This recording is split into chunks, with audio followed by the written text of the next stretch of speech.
Hello, everyone. Aloha. Aloha. Aloha. Thank you for coming and joining us. Um, I couldn't write up a speech, so um, it's time. It's time that we start standing up, speaking out, and defeating this big state again. One step at a time. First, you gotta gather the people that don't know or that can't go up to the Mauna. You gotta remember the community is still here as well, and we just need to move forward. I'm still learning, so bear with me. I'm hungry though. I'm hungry for the knowledge. So I'm willing to take the stand in the community and run with it. So let's go, let's learn. Not be quiet already. Let's start speaking out and getting things done. So, pretty much what to say. And I'm gonna hand it over to Connor. Oh, sorry. No, either way. Me first? Oh, yeah, that's right. So, All good. I need coffee. Okay. Okay. Thank you. My name is Gene Tamashiro. Some of you I know for years. Some I know very well over a short time. And I'm a sovereign Hawaiian. I'm a national. I am lawful in our country. Our de jure government is not set up full service de jure government by Hawaiian Kingdom is in continuity. We never ended. Our government was shut down. Our government froze. And now, with tremendous education efforts of people like Keanu Sai, I'm sure Kale has some very good information to share. There is a pathway, as I mentioned earlier, there is a pathway that's full public record knowledge and evidence. But like Maile says, we have to assert. Because the truth and the law is confirmed already. Hawaiian Kingdom is in continuity. There is a pathway if people would recognize it, yeah. And how will agents and employees of the state corporation, and it is a corporation, the state has a Dun and Bradstreet number. I don't have it memorized yet, but it's true. Okay, it's a corporation and they operate in corporate law. So the occupation, which began 1893, was not even from a de jure government, not even from a people's government when America came and moved in. They were already co-opted officially in 1871 with the creation of the District of Columbia. So federal corporations, foreign-controlled corporation took over America 22 years before that corporation arrested our queen. Okay, so the invasion from foreign, corporate, non-de jure people occurred, and now it's all over the world. And we have an opportunity now because Hawaiian Kingdom is not a corporation. We are truly a people's government. And Keakua's law is the law codified on this soil. What is Keakua's law? It's unwritten. Man don't write it. Politics and money has no influence over the truth. Truth is sovereign. You were born with, as children of Keakua, Kealii, you were born with unalienable rights. Now the young ones know what it means, even though they don't talk about it. They know what it means to be free, what it means to express themselves in curiosity, in projects that they do. You want to be, an artist, a writer, a doctor, whatever, or all of that. The world is wide open. We as adults have to remember what the whole system was created to separate you from your source of power and identity. We need to remember and assert who we are, where we are, and what is the law of this Aina. And that's what we've done. And we've done it. Some of you might have seen a few videos that we've done it and we've served notice. It's called a demand for particulars of people like the mayor, like the corporate counsel, like the prosecutor. Now, we didn't have an army behind us, and we really didn't have that much support from the people yet. Now, you got to remember, we took this action, and I initiated the action as a prosecutor, as a sovereign Hawaiian in my own country. I do not represent Hawaiian Kingdom government, but I am lawful in my own country, and you also can assert your right to clarify status in the law with all of your relations. I have a relationship with Mitch Ross, even though he doesn't see me every time. We know each other. Everybody has a relationship with Mitch Ross, Harry Kim, and Joe Kamelamela. Why? Because on their autograph, the corporations call it signature. On their autograph, charging instruments go out. Unlawful charging instruments go out into the community. And people get arrested, harassed, taxed, fined, reprimanded, vilified, persecuted, etc., all because of what? Because color of law, not actual lawfulness, rules the game. Did anything I say escape you as far as our true status? Okay? I think people know. I know you know because you're here. We're here. And we want to know what next. Now, we know the law. And we know how to move forward in the law. You see, we had to create, and we did. We created a people's court under Hawaiian Kingdom law. Okay? It is not sanctioned by a de jure government because the de jure government has not been created yet. We're working on that. And constantly reaching out to everybody to unite so we can reestablish our people's de jure government. But lucky us, Keakua's law has been, like I said, codified onto this soil, consecrated onto this soil. People have lived blood, sweat, and tears and died. Yeah, they're with us now. Died for the truth about Hawaii name. Lived for the truth of Hawaii name. And so you're home. Welcome home. Now, I have had, because of the actions I've taken, and you guys too probably, there's all kinds of pilikia happening within the family, within your own ohana. Why? Because of all the stress and lies that are imposed upon us.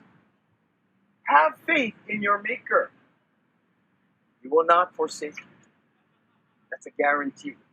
And every man and every woman's unalienable God-given rights, whether you Hawaiian or you not, you could be from Brazil, Japan, New Zealand, wherever. When you come to Hawaii and you step on this soil, your unalienable rights are guaranteed. That's the power of Hawaii. We just got to awaken that. I just want to remind you what you know, what you were born with to know. Now, I know today, any empty seats yet, but Maile tells me, watch, Gene. As it gets closer to lunch, we're going to be choked. We're going to be packed. But I thought it was important for the present moment to let you guys know who I am, what we're doing, and why. And I know I meet people all the time. I don't know who they are. Hey, Uncle, thanks. Right on. I don't know you, but I feel you. Okay? So if you have questions, I wanted to spend some time answering any questions you might have, because what we're doing is we're asserting our lawful right. Now, I'm going to be specific. Because of what's happened on the Mauna, 2 venues of law are now coexisting side by side. The impossible is now been going 80 days, 90 days, how many days already? 90. Huh? 81 days? That's 81. 90. Okay. Thank you. Long time, 3 months, yeah? Okay, So what? What am I talking about? Hawaiian Kingdom law is now protected on the Mauna. Okay? And there are U.S. citizens who call themselves Lahui that are still U.S. citizens for the public record. And that's okay. I was there too. Some of us have taken the step in different ways, in different venues, all with the same intention to clarify status and the law. Who are you? Where are you? And what is the law of this soil? I declare that as a sovereign Hawaiian. Hawaiian being a nationality. All respect for the Koko blood. I no more. I'm full Uchinanchu. And the Japanese call that Okinawa. I know what it is in my DNA. Goes back 1,000 years of what tyranny and colonization and occupation is. I know. And that's why I can't stand it. But that's why I know we're all brought here for a very high and important purpose in our own way, even the keiki. Because we do this for them. And your own covenant with Keakua. Now you can call Keakua the creator, universal love, the source, whatever you want to call it. Aloha. It's not my business to tell you how to worship, how to follow your bliss. I have a relationship with Yeshua the Christ. I'm not ashamed of it. I'm learning every day. But that's me. And in Hawaiian Kingdom, no matter what color your skin, no matter what your religious or spiritual path is, you are protected to follow your bliss as long as you do no harm. Makes sense. Natural law. Keakua's law. And everybody is subject to the Creator's law. Even the king. Kawikiaoli clarified that. The king, the chief, they can't pass laws that enrich them, benefit them, or their hui, and everybody else suffer. That's not how it goes. Every man, including the sovereign, we are sovereign amongst men and women. The sovereign, the king or the queen, and we need an election. You guys, we need an election. And the people who are leading and educating, even yourself, move forward boldly, like Maile says, boldly. This is very good. That we come together and I can speak freely in public just like we can live freely, speak freely about the truth. And that matters. Now, many places on this earth, if you do this, you speak freely, they come to get you, they take you away. But fortunately, for whatever reason, in this time, we have that ability. Even though America is not, it's just a foreign corporation occupying Hawaiian Kingdom. Ko Hawaii Pai Aina. Okay? So, does anyone have any questions? Not just for me and what we do, but for your relationship and your walk with going forward. I'll give you my perspective if you have a question regarding that. Anybody? Really? So everything I said was true? You think? Was true? Question, yes sir. Can you just explain du jour, like the word du jour? Yeah, du jour. It sounds like soup. The way I understand it, and I've read it before, it's like the lawful people's government. Yeah, de jure. Yeah, the lawful people's government, not a corporation. Okay, so state of Hawaii, yes, it has a Dun and Bradstreet number. It's in my bag. There is no authority in the United States Constitution, the organic one of 1789. There's no authority for any Congress to create a corporation out of a de jure government. Okay, so you have the opportunity in Hawaiian Kingdom, which is not a corporation, to make sure, and you got to be vigilant all the time, make sure that the principles of lawful adjudication, how we analyze and adjudicate controversies on this soil, you are responsible to your own rights. How is natural law or Keakua's law adjudication happen? basically 3 principles that the keiki already know, because we teach them this. What is the truth? Be truthful. Yeah? Was any harm done? You guys. Do no harm. And what is the status of agreements? Did you make a promise about something? Did you fill out a contract? Did you sign a treaty? And what are the terms of your agreement? Status of agreements. That's it, guys. 3 principles. You don't have to be a British accreditation regency lawyer, foreign agent on this soil. And actually, the bar, has infiltrated all the de jure governments of Earth. All of them.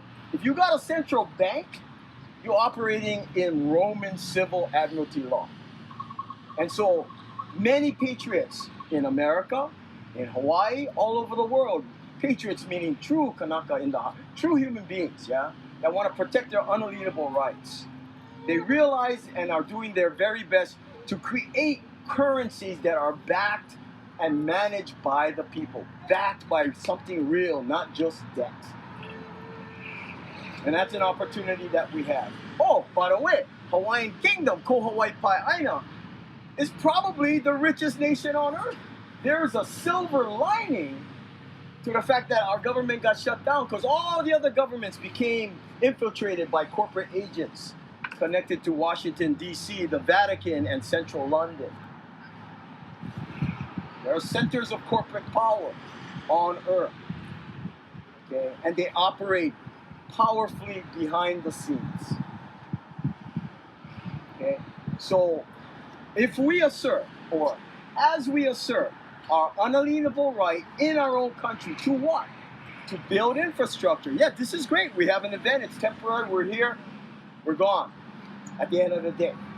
But we're building infrastructure, small kind, and we need your help. If you know anybody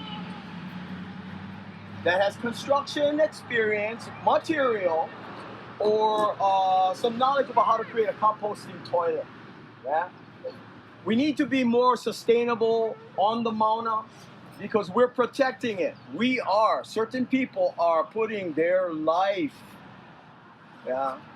their values, their covenant on the line peacefully.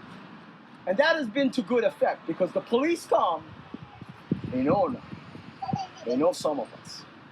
They know what we do, what we say. The judges know, the clerks know, the bailiffs know. And they are waiting for you and me, us, the people, and that's why this gathering is good. They're waiting for us to organize and assert. But in order for us to do that, I call out all individuals, all people that have been serving as leaders for decades and beyond. I call out, with God's help, the ones that have gone over to the other side. It's time to unite. And oh, Lord knows I'm missing my Robert Park. I'm missing it, knowing he's right there. So you all have your own personal walk. And mahalo from each of us unto each other. For your courage, your values, and your intention to come and spend quality time with people who really have knowledge and who care and are taking action. So we're at a point right now where leadership must come together. Must come together. Okay? We don't force nothing, but that is an imperative. The government agents, employees, Mitch Roth himself, he told me, Gene, so who do I call? Who do I call if something happens? I don't know who to call. All I could say is, well, call me right now. But we need an election, guys. And I want to talk to knowledgeable people like Keanu and like Kale about the process, the protocol, lawful procedure to have our election. Yes, in the face of an occupation. I am privileged to know that there are 53,000 Hawaiians of all colors that signed the petition to protect the Mauna, to assert Hawaiian rights on Hawaiian land. We want to outreach our people. They have stepped up. Thousands and thousands marched last weekend. The political ground has changed. You have an important role to play, not just for Hawaii, but for the world. Because our charge is not just to restore Hawaiian Kingdom ko Hawaii Pai'aina. What does that really, really mean? It means restoring Keakua, the Creator, His law on earth, in His kingdom. Now, once again, it's codified. If you don't believe in God, that's your choice. That is your choice. And that is codified in kingdom law. Nobody is persecuted for neglect of Keakua. I pray for you, but nobody's persecuted for that. Okay? Nobody's persecuted for being Buddhist, atheist, anarchist, whatever. Follow your bliss, but do no harm. Okay? So these are some of the kinds of questions that I get all the time. What's going to happen with my Social Security, with my, my food assistance, all of these questions. As Keanu Sai says, we're in reconciliation. Why you can put salt on a wound of 126 years? We just need to come together and kuka, protect our rights. Here's the line that you don't cross. I don't care who you are. You're going to make a claim. You are required to bring facts and evidence to support your claim. End of story, no treaty. That's why on the other side you can see, welcome, Harry, Mitch, and Joe. Harry Kim, Mitch Roth, Joe Kamehameha. All them guys, plus 9 county council members. Many are my friends. They're in dishonor and default, okay? Relative to Keakua's law. When you serve notice to somebody in writing with your autograph, and you give them a deadline, here's my claim, here's my issue, you got 15 days. Respectfully. It's all in the public record. You guys should know this. This is good to know. 15 days go by. Bruh. Dishonor. Serve 15 more days. Don't forget me. Your secretaries know me. Your clerks in the law building and the courthouse know me. They know Hawaiian Kingdom is in continuity. Still no response. Please respect the law.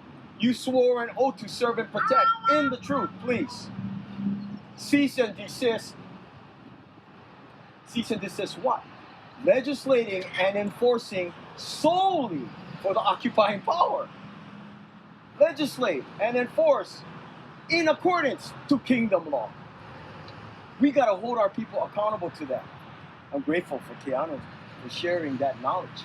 It's very specific what we need them to do. What we need those people who swore an oath to serve and protect. What we need them to do. So far, Harry, Mitch, Joe, they never show up. But we're not waiting. We have a right to arrest people like that because they continue to do harm and are in default. We're not going to do it. But an advisory, an arrest warrant advisory is on. Okay? Not going to go knock on his door, although some people are ready to go and grab the guy. Yeah? Because we have a right to do that too. But that's not Akamai right now. Okay? I think right now what we're doing is perfect. I want to thank you.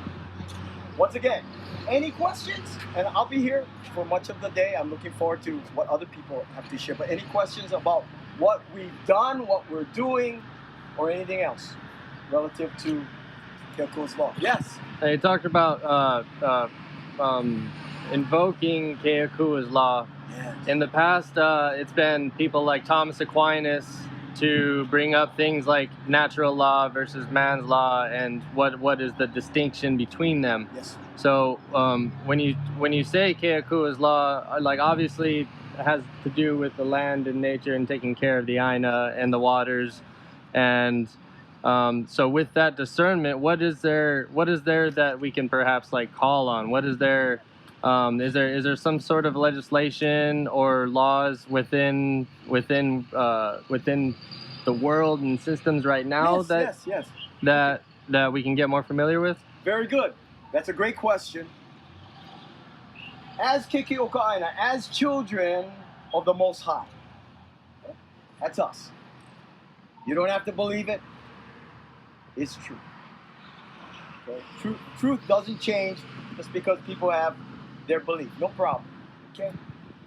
Now, with unalienable rights, as it relates to the law, that's what you're talking about. As it relates to the law, what are the unalienable rights that you possess at birth, unless you surrender them?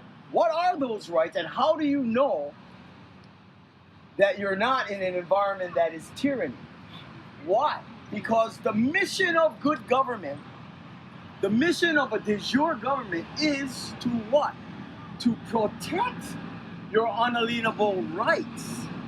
Let's be specific relative to the law. Your unalienable right to full disclosure and substantive due process. Okay? That's what we require. But we have an issue with anybody, an agent, employee of the corporation, state of Hawaii, or anybody else. When you go, first you want to ho'oponopono. Want to try that? Next we might, we don't want to talk to, okay, well, can we get a mediator that we both trust? And we can have a mediator to help us clarify and make right this controversy. No, I don't want to talk to a mediator. You know, there's a lot of that. At that point, you have the opportunity, you have the right to write down a verified claim of your concern. That I've been harmed. My family been harmed. My Aina been harmed. You guys putting in 5G, 5th generation wireless now. It's militarized microwave energy, and nobody asked me permission. What's the effect on my kids? What's the effect on the plants, on the bees themselves, the pollinators? They can't tell you that. They can't tell you that, but that's not full disclosure.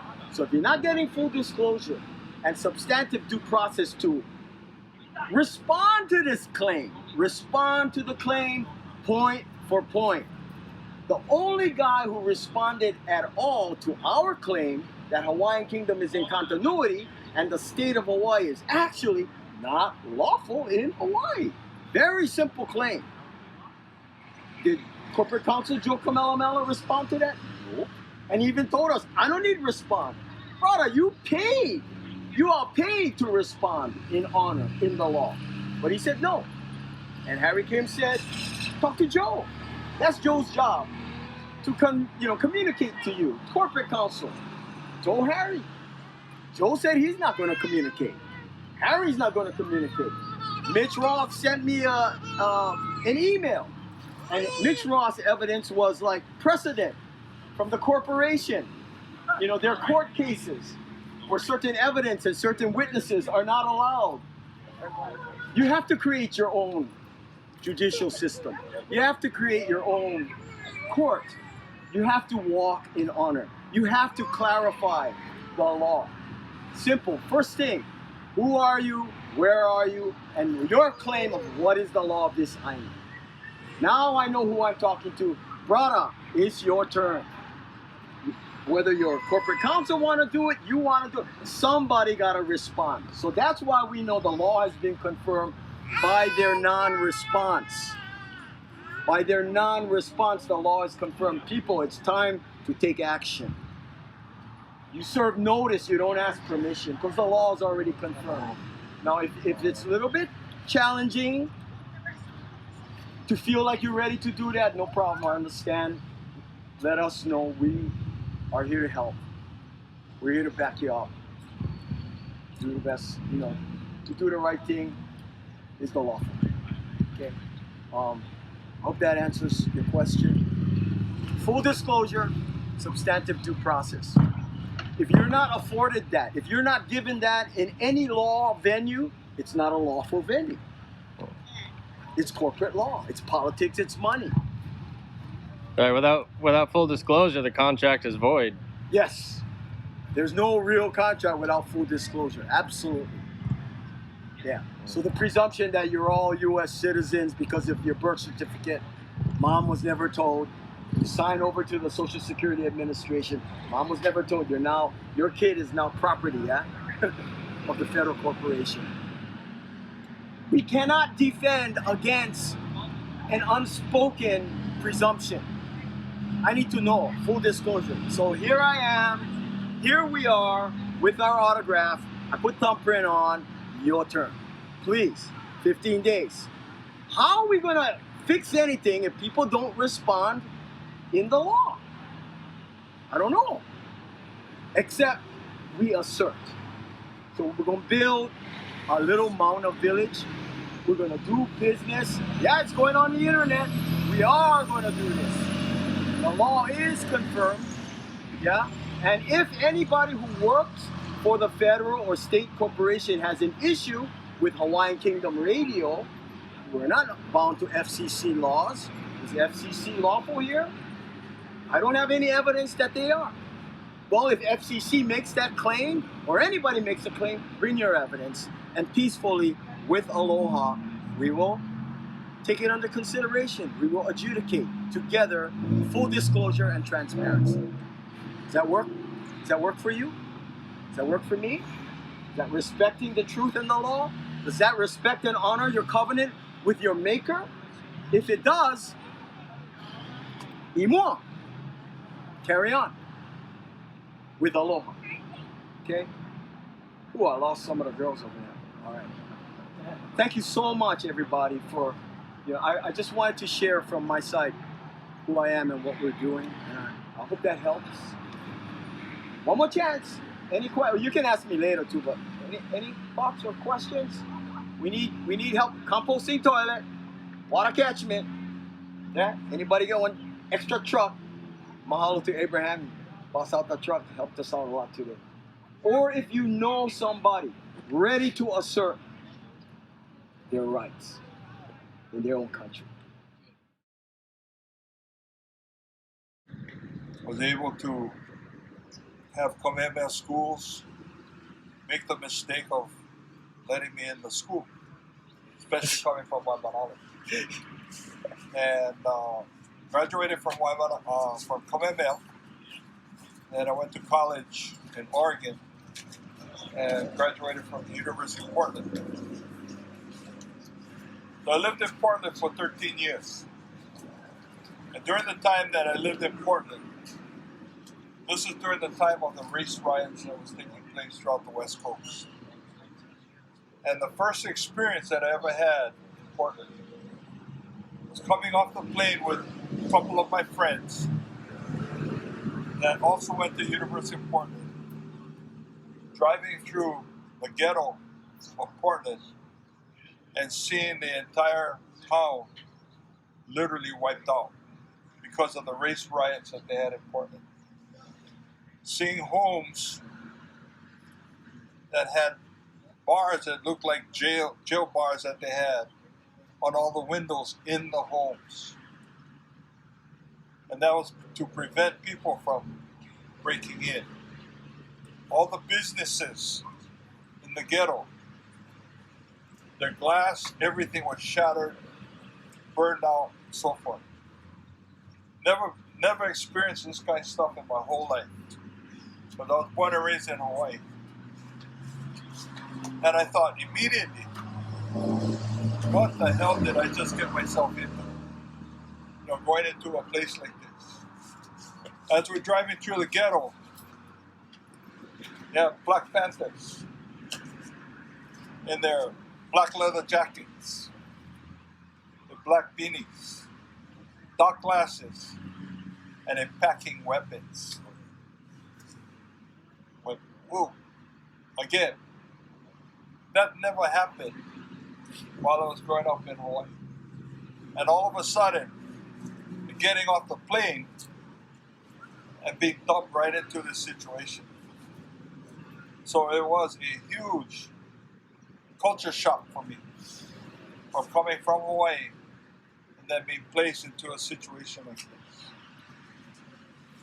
I'm glad I did it because I needed to find out how the world outside of Hawaii lived.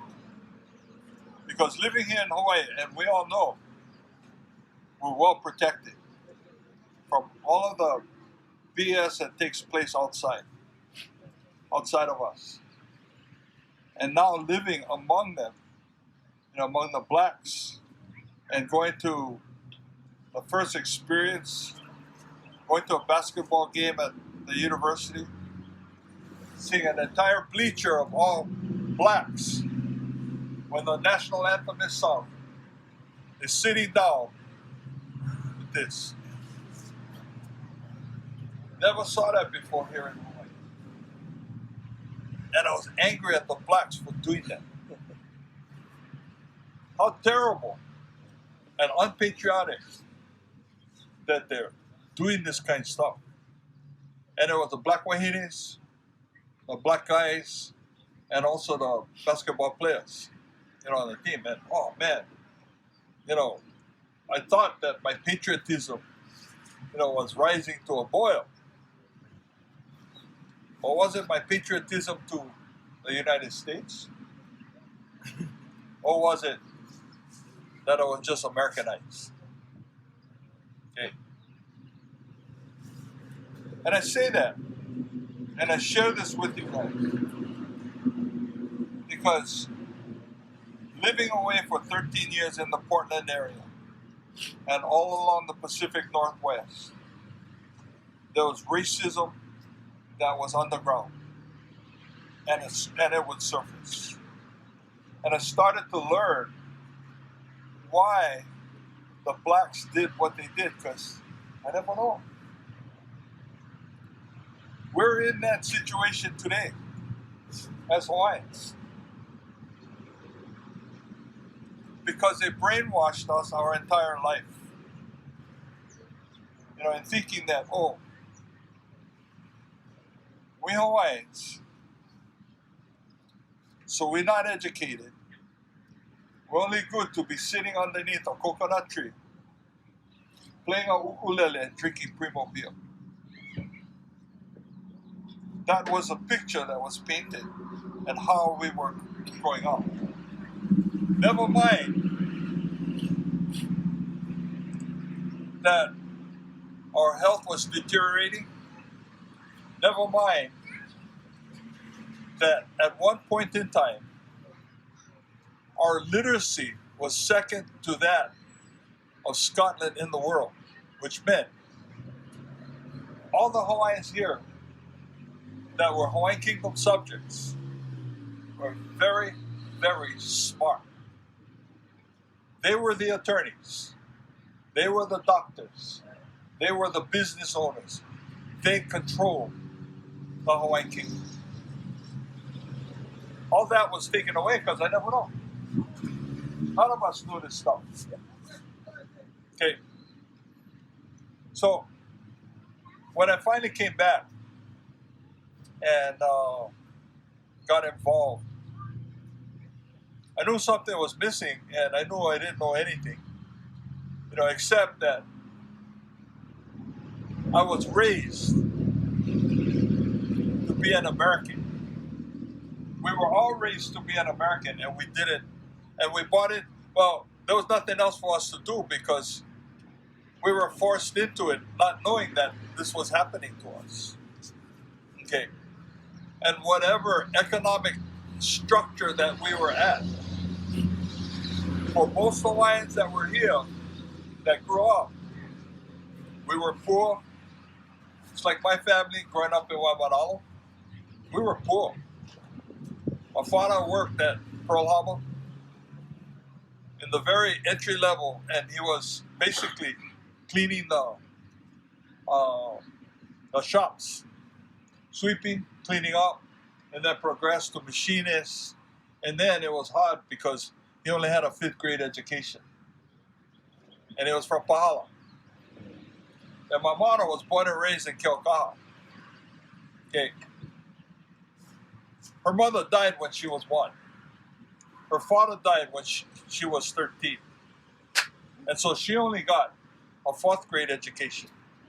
And she floated around from house to house, and her childhood was terrible.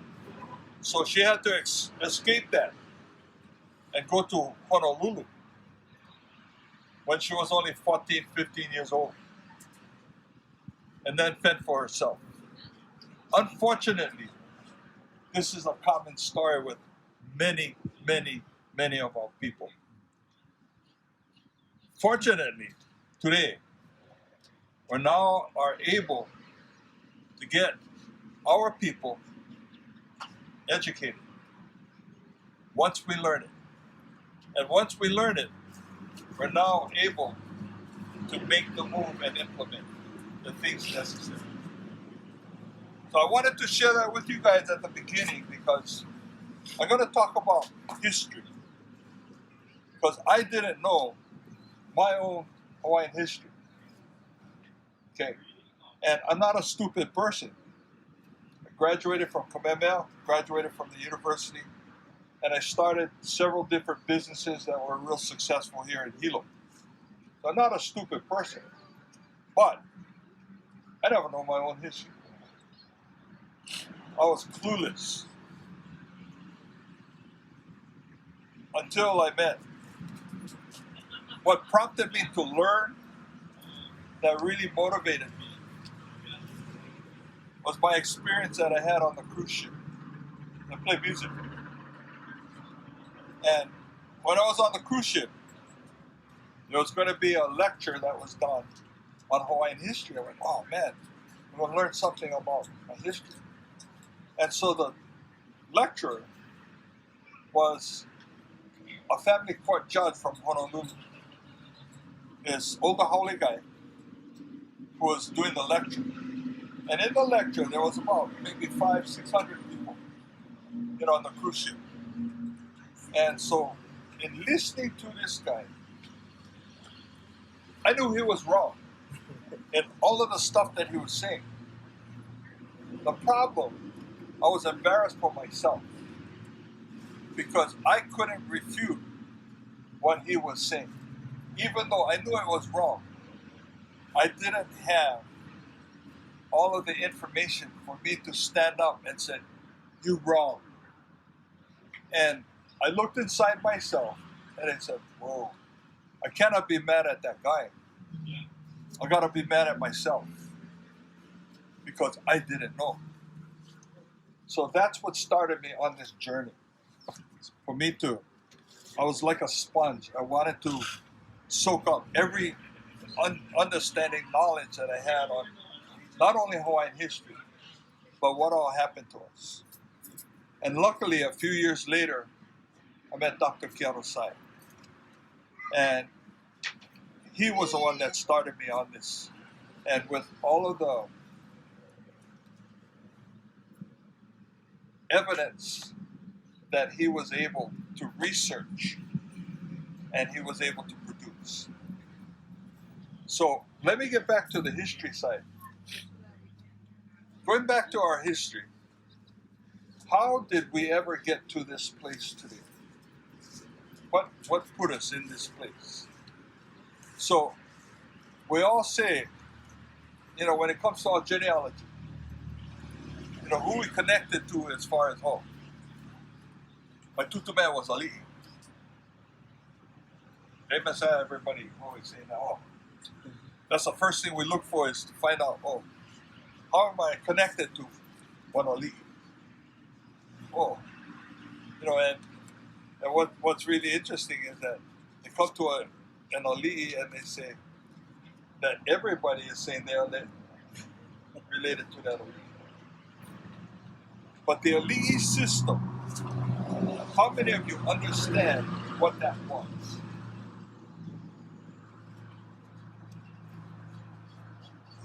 It was judge, juror, executioner. And especially when you got to the Ali'i Nui. When the Ali'i Nui came into the village, what did the villagers do? They scattered. They didn't want to fall in the shadow of the Ali'i. Why? They were killed. This was a form of government, the Ali'i. Now, when it comes to Kamehameha, we all know that he wanted to unite the islands. Was it really the islands or island? Which was it? At first, just this island. Okay, it was this island Why? Why was he going to unite it? He's a king. He's a chief, high chief. He's a Naimoku, that's why. What does that mean? He's a ruling chief, a conquering chief. Because he's not in the line for the war. Okay. Bottom line is that Hawaii Island made up of several districts. Got the Puna district, Hilo Hamakua district, Kohala district, Kona district, and Ka'u district. Each one of those districts at that time was totally autonomous from each other. And so each district had a Ali'inui ruling chief. So the district of Puna, Keawe Mauhili, he couldn't rule Ka'ua because that wasn't his district. Because Ke'ua was a ruling chief of Ka'ua.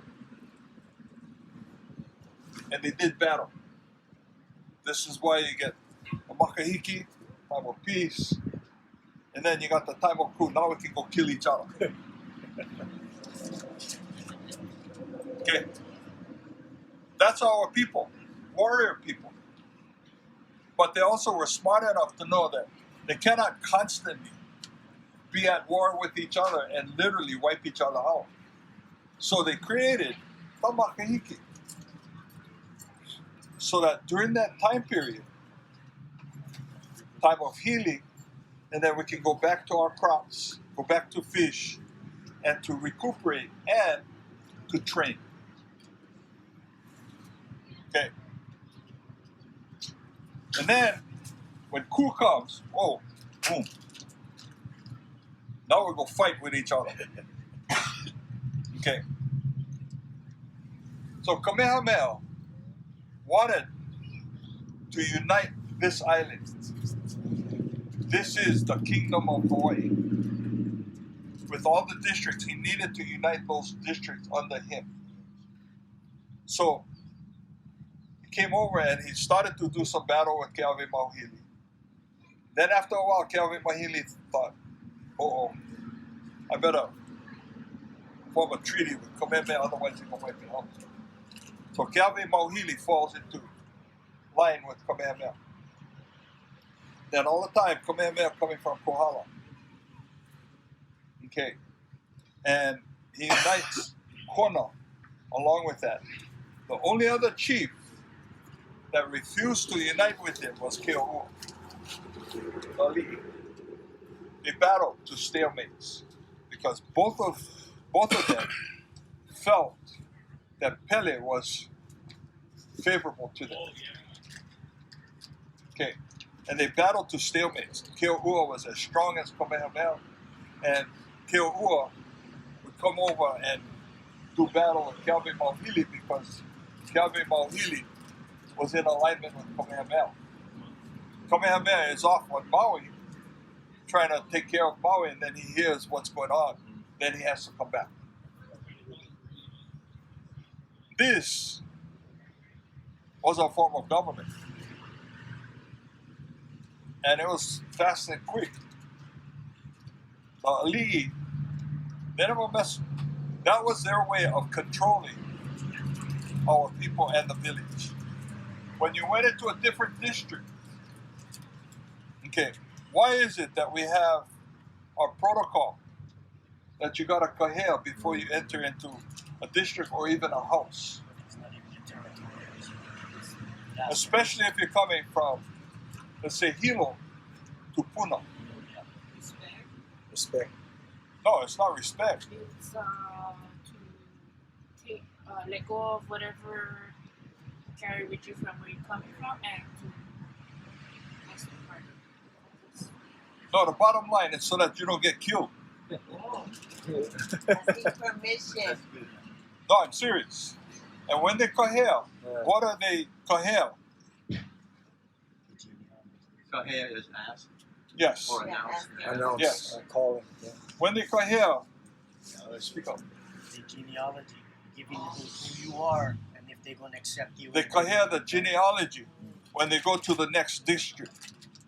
And then, if you have ohana in the next district, they respond, and now you're welcome to come into this district.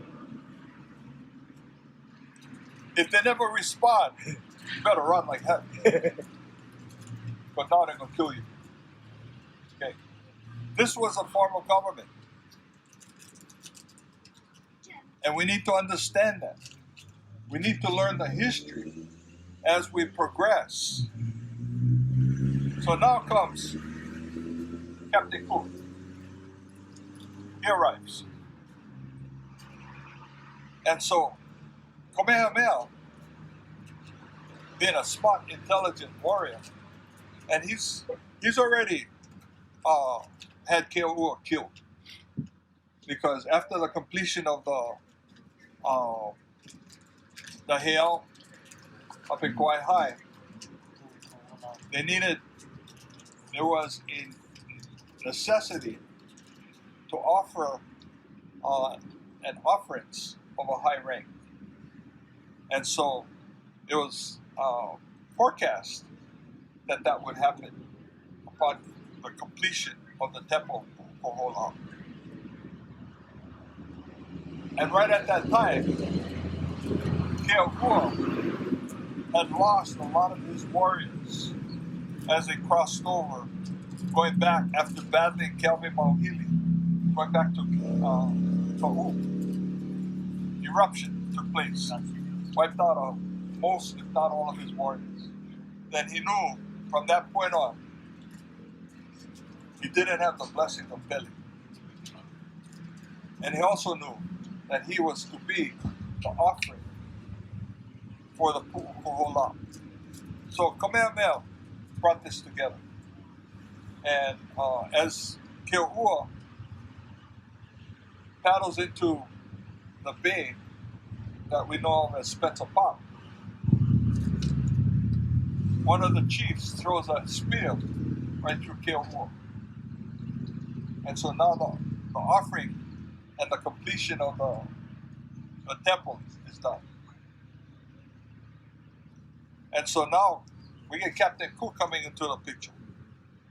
When Captain Cook comes into the picture, Kamehameha sees the ship with the guns, the metal that's on the ship, and now he's looking at ways of saying, wow, if I had this stuff, I could take the rest of the island. Okay. He wasn't stupid. But he also knew that with the discovery of Captain Cook coming, that it was now going to open up the Hawaiian kingdom to the rest of the world. The rest of the world is going to know that the Hawaiians are here. Okay. So, from that point on, Kamehameha is looking at what is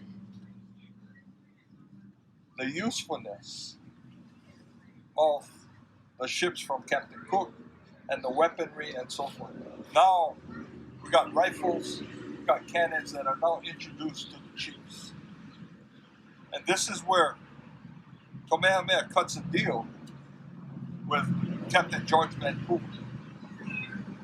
Captain George Vancouver says to Kamehameha, you will need to turn over all of your lands to the king of England. So he cedes the lands to the king of England. In return, Kamehameha says he wants the latest naval ship from England and the weaponry to be sent to him. And he will be a loyal subject to the king of England. So this is where England comes in as a protectorate for the kingdom of Hawaii.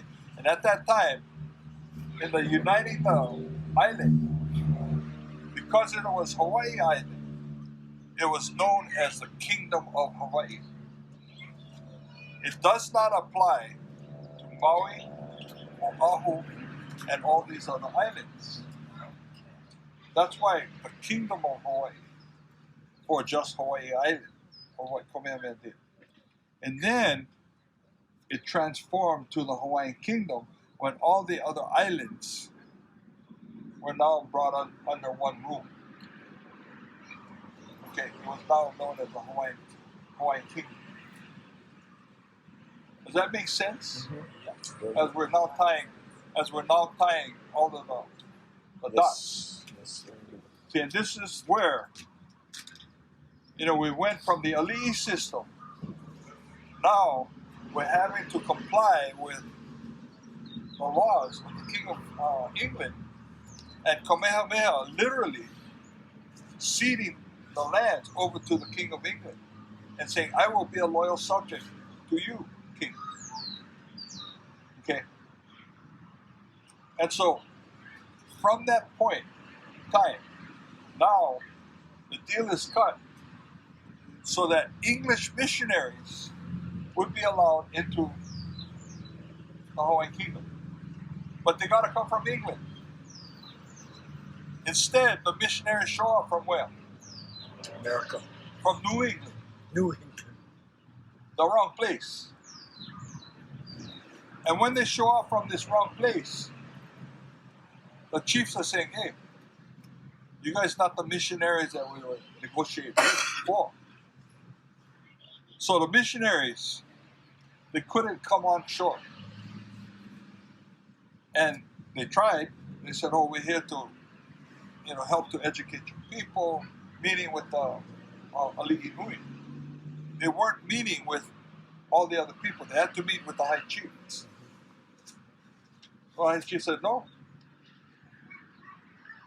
So the missionaries ended up having to live on the ship. They couldn't come on the land. And then after a while, the chief said, before you talk to any of my people, you got to teach me first. For me to see whether or not it would be good for my people. They agreed. Started the education process. Okay. The high chief said, oh, this is good.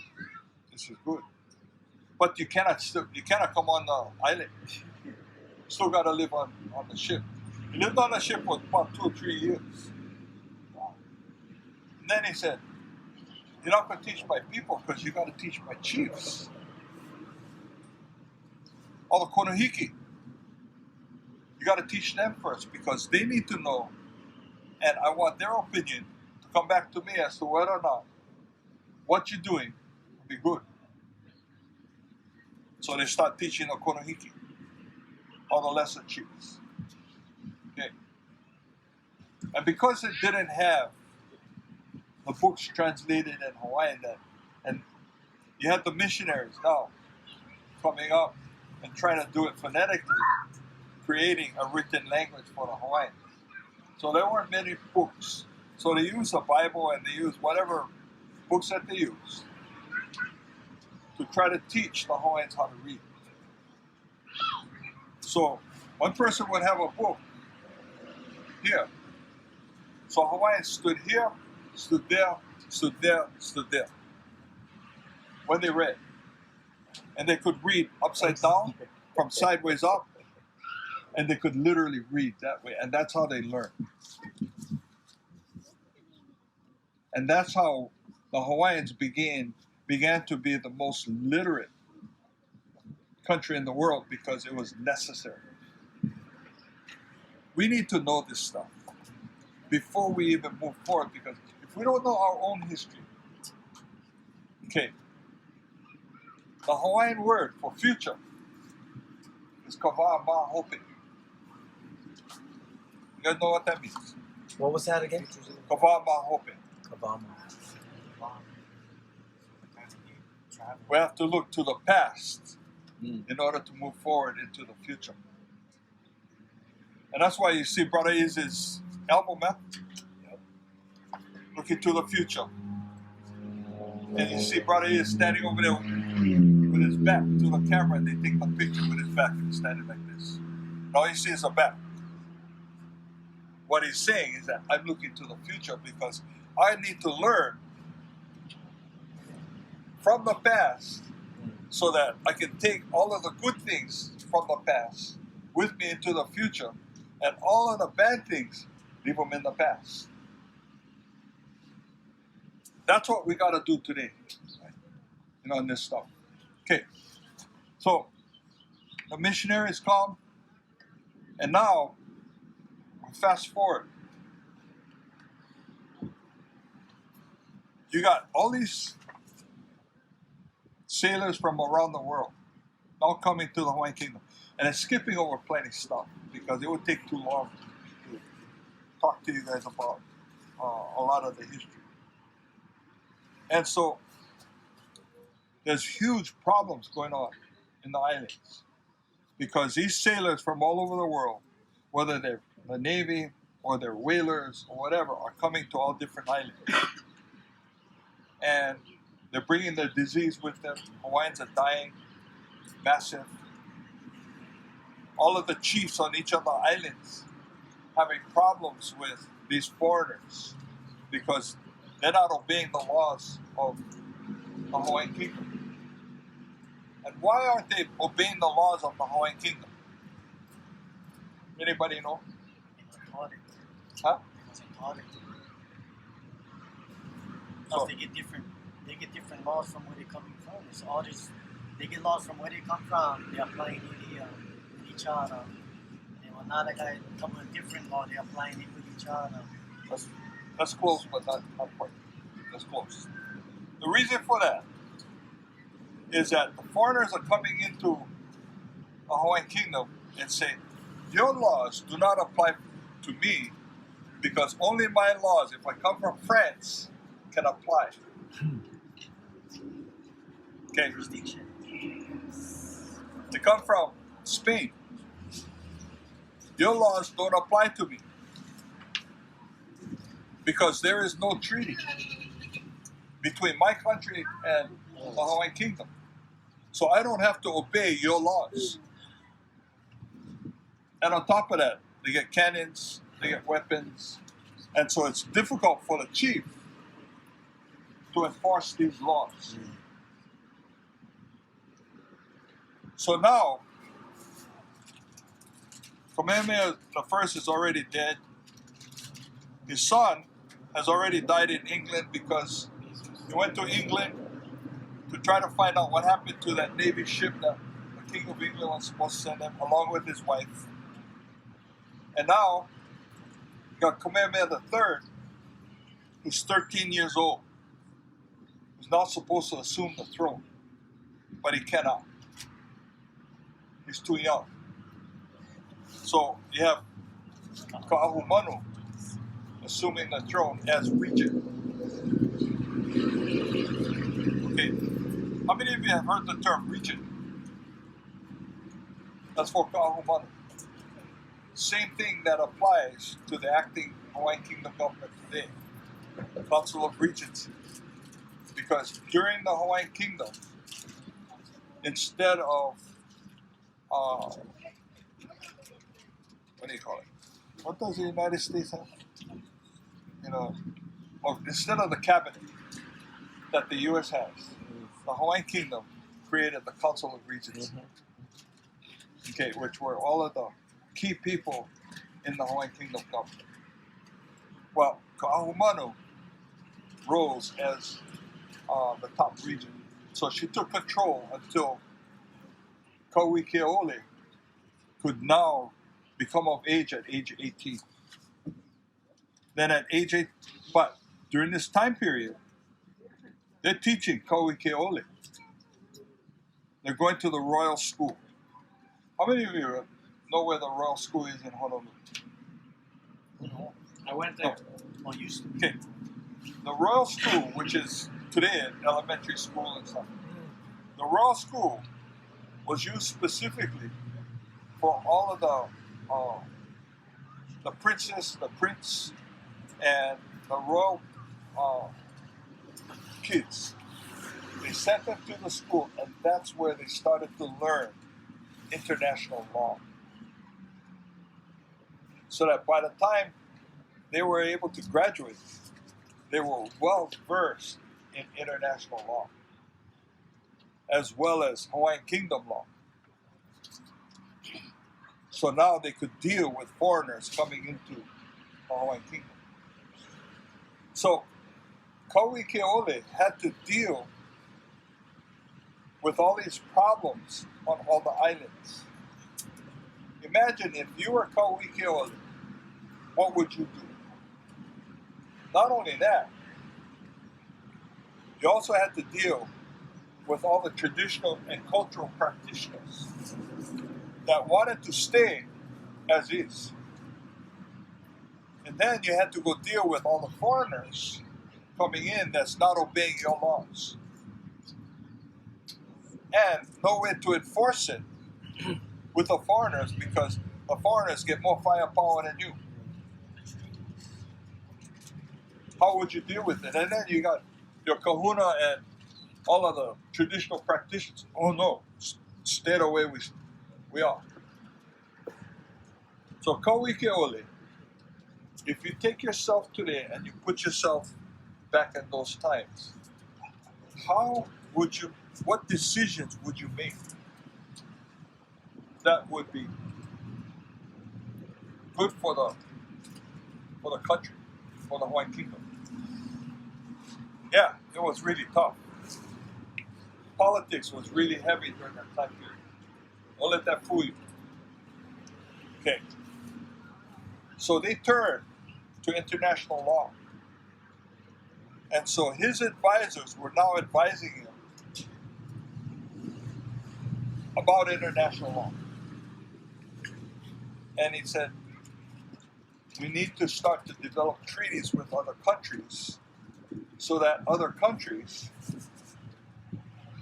their citizenry would now come in and obey the laws of the Hawaiian Kingdom, and vice versa. When the Hawaiian Kingdom sent citizens or subjects to their country, we would respect their laws. The problem was that the Hawaiian Kingdom wasn't recognized as a country. Huge problem. It was only recognized as a protectorate under England. And so as far as the rest of the world knew, the Hawaiian Kingdom was made up of savages, still living in grass shacks, all this other stuff. Little did they know that we had risen with the highest literacy rate in the world. We had the doctors, we had everything. And all over the place, our people were very, very, very intelligent. Okay. So, what would you do as a king? How would you do it?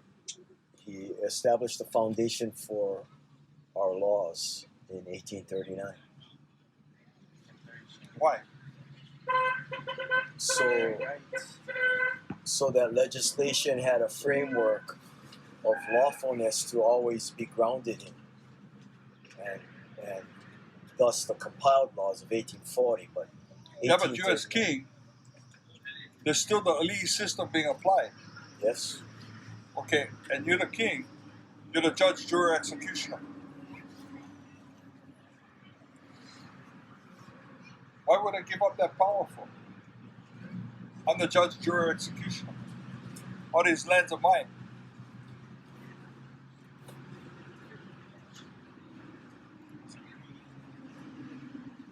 Okay.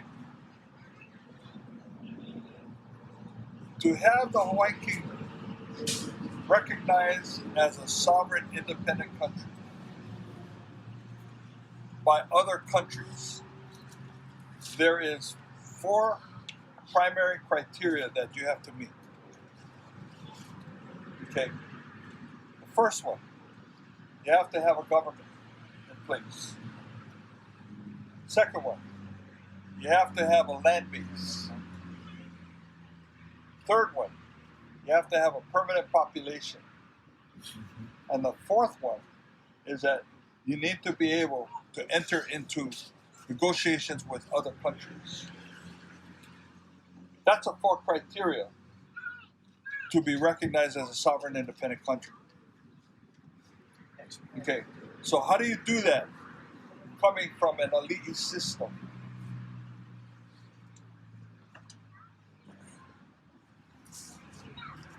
Kealii put out an order to my tutu man, David Malo, as well as Kamakau, to now start to draft the first constitution for the Hawaiian Kingdom. That's to show a form of government to meet that first criteria. Okay. The land base.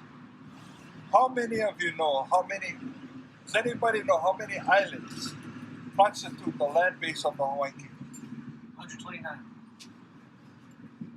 No. Close. Well, not even close. There's 16 islands that constitutes a land base of the Hawaiian Kingdom. 16? This is why we all need to learn our history. Because I never know this stuff. And I was blown away when 16 islands.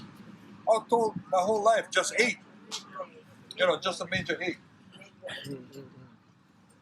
How many of you heard of the island of Lehua? Lehua. Okay, that's one of the islands. Curioto. Yep. It's another one of the islands. And so forth and so on.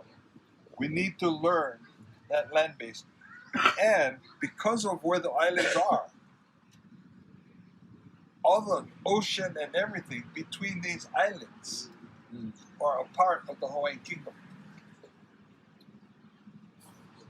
Okay? That's a land base. And then we had the permanent population because at that time they really didn't have a system, but they were able to show the population for the Hawaiian Kingdom. Then the last criteria, what do you think that was? You said ability to enter treaties? To go and enter treaties. What was the last one? Anybody want to take a guess? How they accomplished that? Food, music. Nope. Okay, that's good guesses. And I'm asking these questions because I want you guys to remember the answers as we move. How many of you have heard of Timoteo Ha'alilio? How many of you heard of, I forgot the other 2 guys. Okay. They were appointed by the king to now go to the different countries to be recognized, to have these countries recognize the Hawaiian Kingdom as a sovereign independent country. So we're now sending diplomats to other countries to negotiate the deal. So we have now met the 4 criteria to comply as a sovereign independent country. Why was it important for us to be a sovereign independent country? Number 1, all the other citizens from those countries would now have to comply to Hawaiian Kingdom law.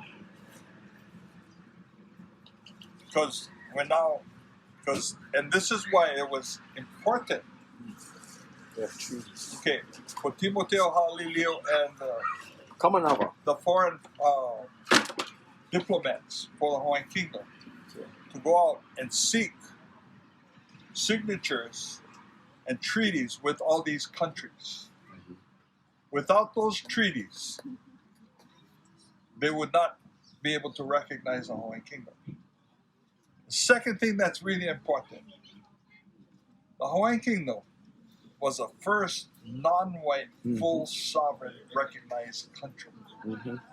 Up until that point, it was all the European white nations that were, quote, in the family of nations.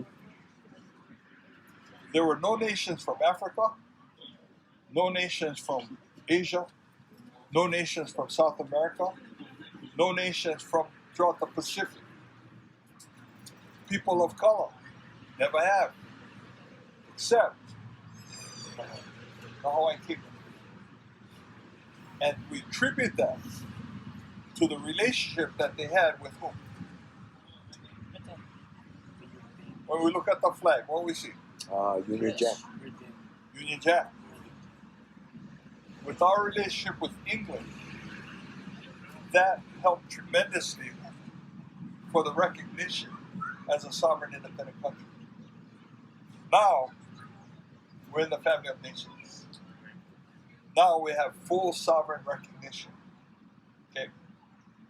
What does that mean? Full sovereign recognition. During that time period, I'll use this as an example. Japan. You got the Emperor of Japan. The Japanese, they only had a limited sovereignty recognition. Okay? What does that mean, limited sovereignty recognition? Well, the family of nations said, okay, we're going to recognize you, but on a limited basis. Okay. So if my subject from the Hawaiian Kingdom goes to Japan and commits murder in Japan, kills one of your subjects there, you, Japan, cannot arrest my subject from the Hawaiian Kingdom. You have to go to the embassy of the Hawaiian Kingdom in Japan, notify the ambassador, and the ambassador will have to check everything out, and if he finds it necessary, arrest that person that committed the crime. They'll arrest him. But that person who committed the crime can only be put under trial under the laws of the Hawaiian Kingdom and not Japan. Was this a major sticking point for all these limited sovereign countries? Absolutely. Absolutely. This is why it's very important for us to understand what international law is all about. We don't want to mess it up, because these laws that we have in place are in place already. Why mess it up? All we have to do now is get in the driver's seat and drive the car. Okay. And what's interesting is that before the overthrow of the Hawaiian Kingdom took place, you had the Emperor of Japan courting Kalakaua and literally bowing to Kalakaua. Japanese emperors never did that because they're God. They're the top of the chain. Well, he did that with Kalakaua and asking Kalakaua for his favor in the Hawaiian Kingdom, recognizing Japan as a full sovereign country.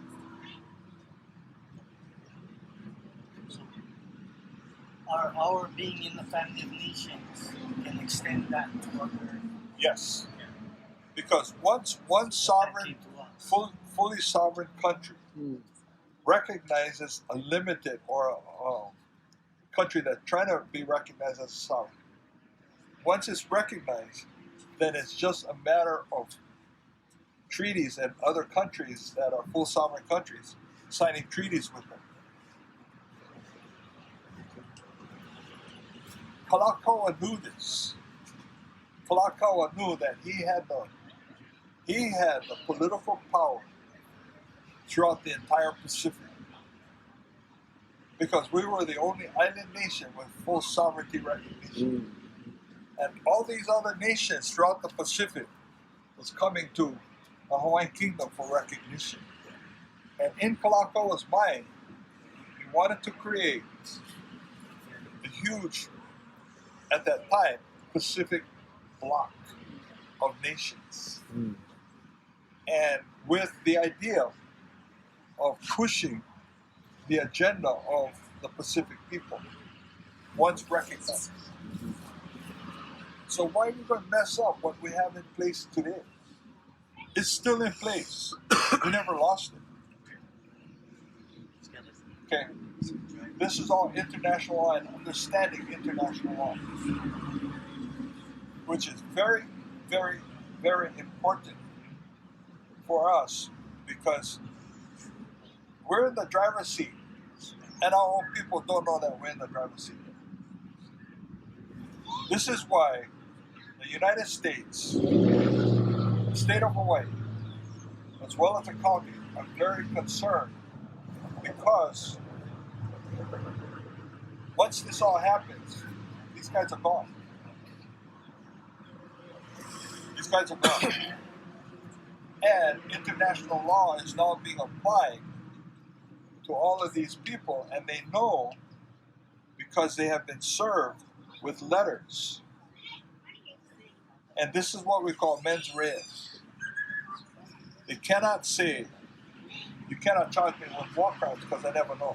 Because you know, because we served you with the paper. Notice is knowledge. We served you with the letters.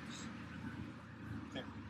Now, it's really important for us to know and understand this. And this is why we're taking the time out.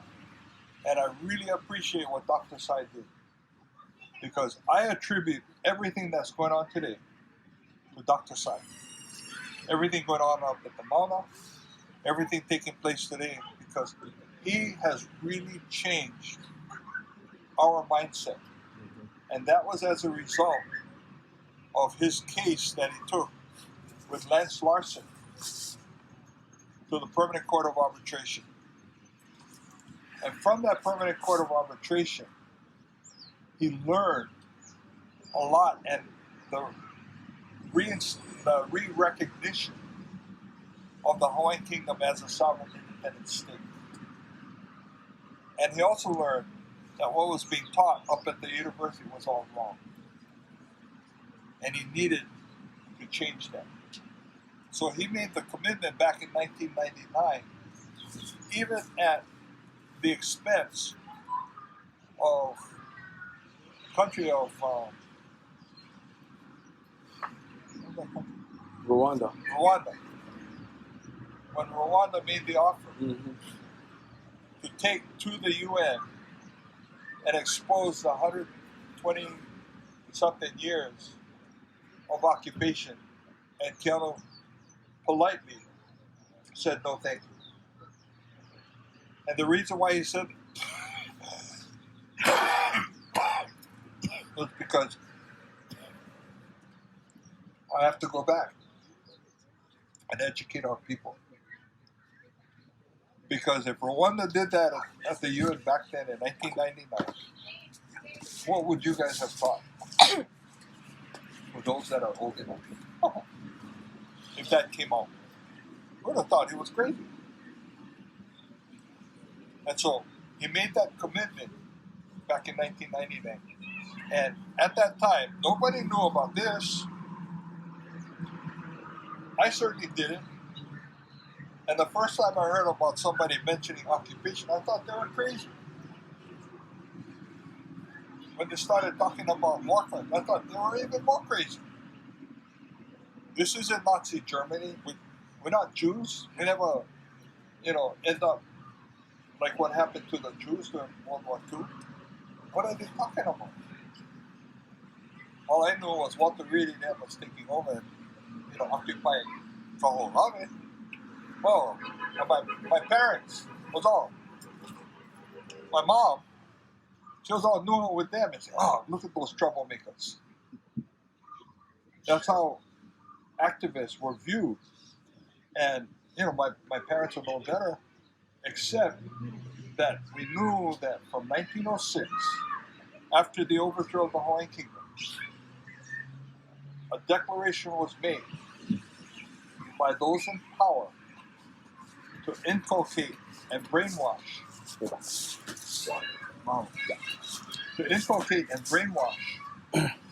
the children in the Hawaiian Kingdom. Because that was the only way for them to wipe out all memory and understanding of the unlawful and illegal overthrow of the Hawaiian Kingdom. So this is why they took out the Hawaiian language in 1906. Why did they target the Hawaiian language?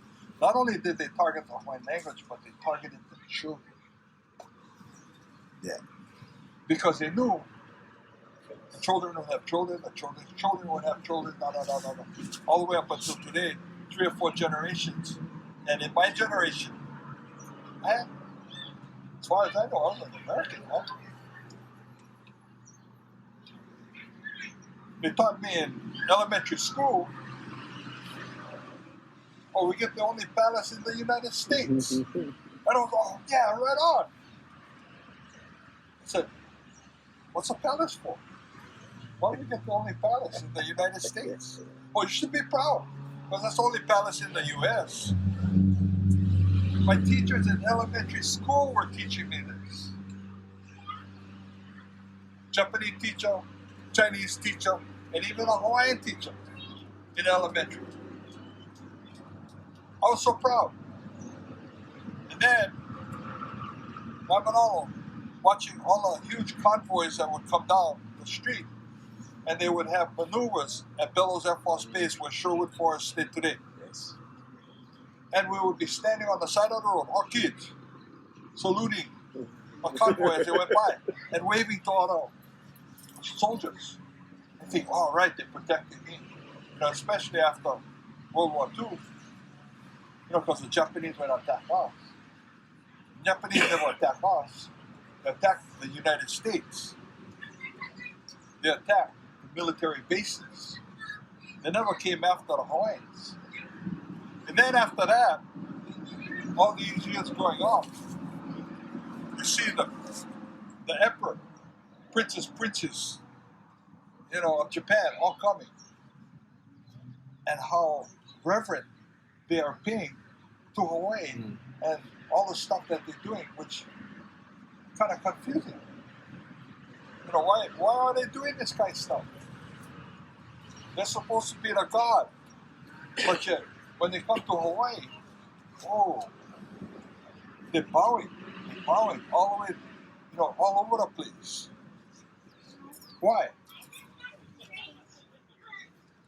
Because before the overthrow of the Hawaiian Kingdom took place, the day before the overthrow, Queen Liliuokalani signed recognition of Japan as a full sovereign state. This is why the relationship with Japan was so close. And then, after the overthrow, Japan sent a warship to stand by to assist the Queen.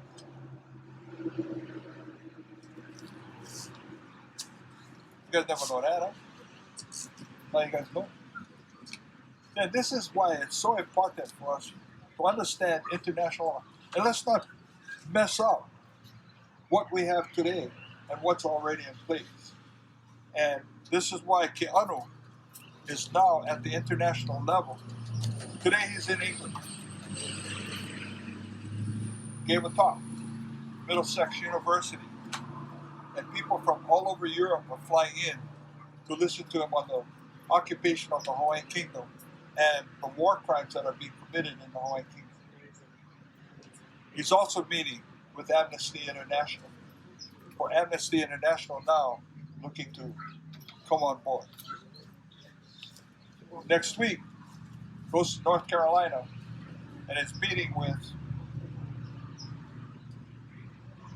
the what's that? The Lawyers Guild. Oh yeah, he's meeting with the Attorneys Guild of the United States, the oldest bar association in the United States that's now coming on board. And they're going to be conducting classes for the attorneys so that attorneys now from that association will now take on cases for the Hawaii Kingdom. What's the name of that? International Lawyers Guild. International Lawyers Guild. This is huge. And it's very, very exciting. Now for the last part, And I know I gotta shut up because I got this expert over here coming on. Is that for the Mauna,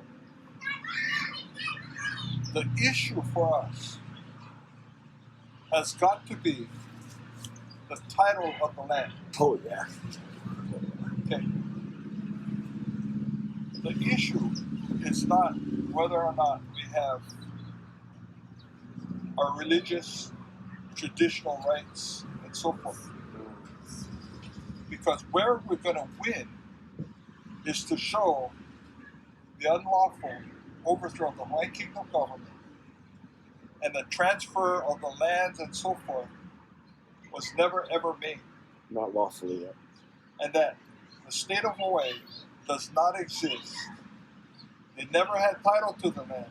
So how is it that they're now leasing to University of Hawaii Yes, and sir. then UH Yeah. is leasing lands? So Yeah. the trail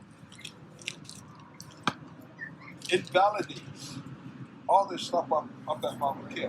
Yes. This is a basic legal way for us to wipe out TNT.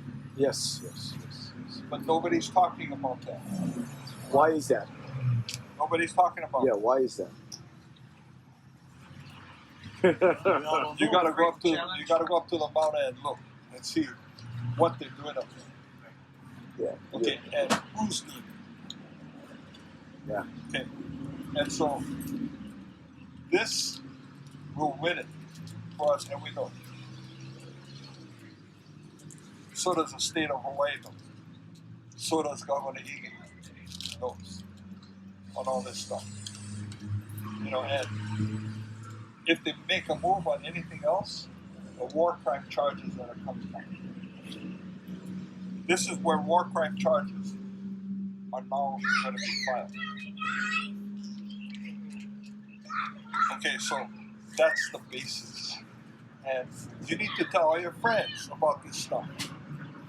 You know, it's not, yes, the Mauna is a very sacred place. Yes, our Kupuna used that and did all this stuff. But to protect it, our native tenant rights allows us, under the law of the Hawaiian Kingdom, to practice and also the title to that land. Title is confirmed. Yeah. That is number one. Yeah.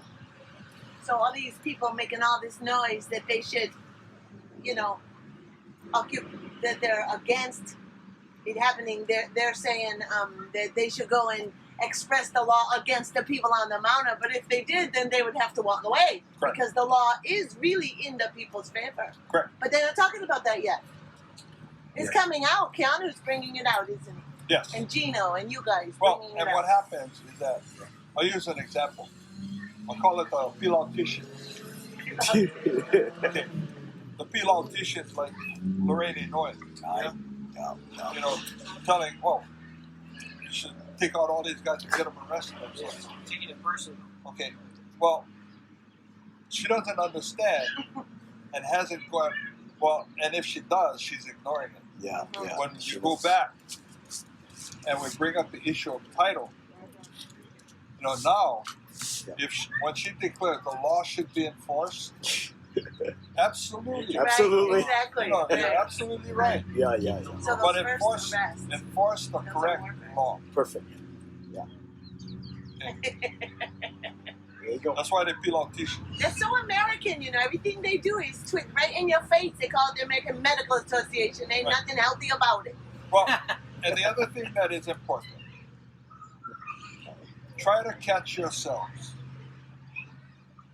when you start thinking American in order to solve a problem.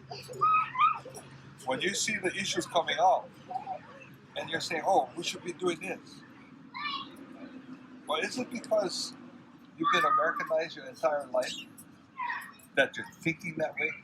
You have to start thinking and putting yourself back, you know, in time when Hawaiian Kingdom subjects and think like a Hawaiian Kingdom subject.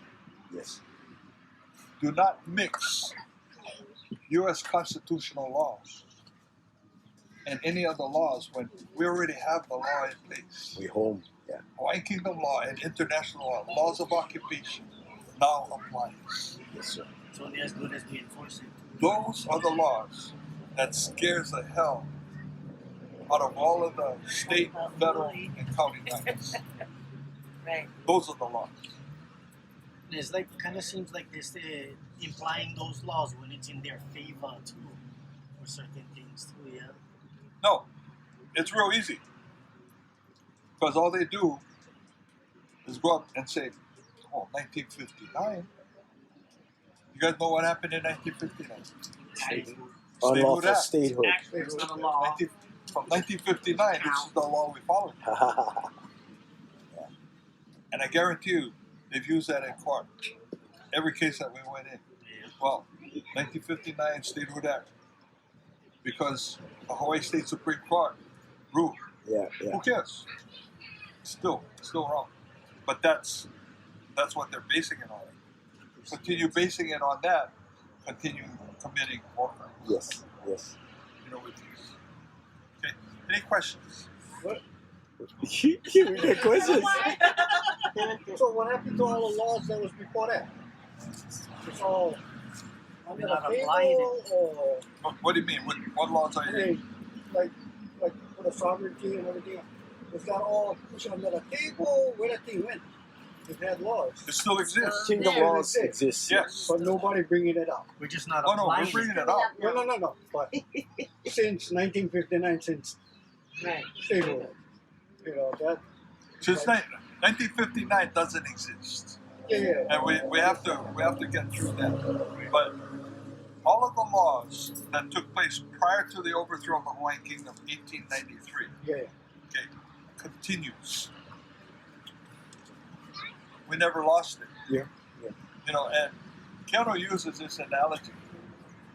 He said, up until 1893, was flying Hawaiian Air.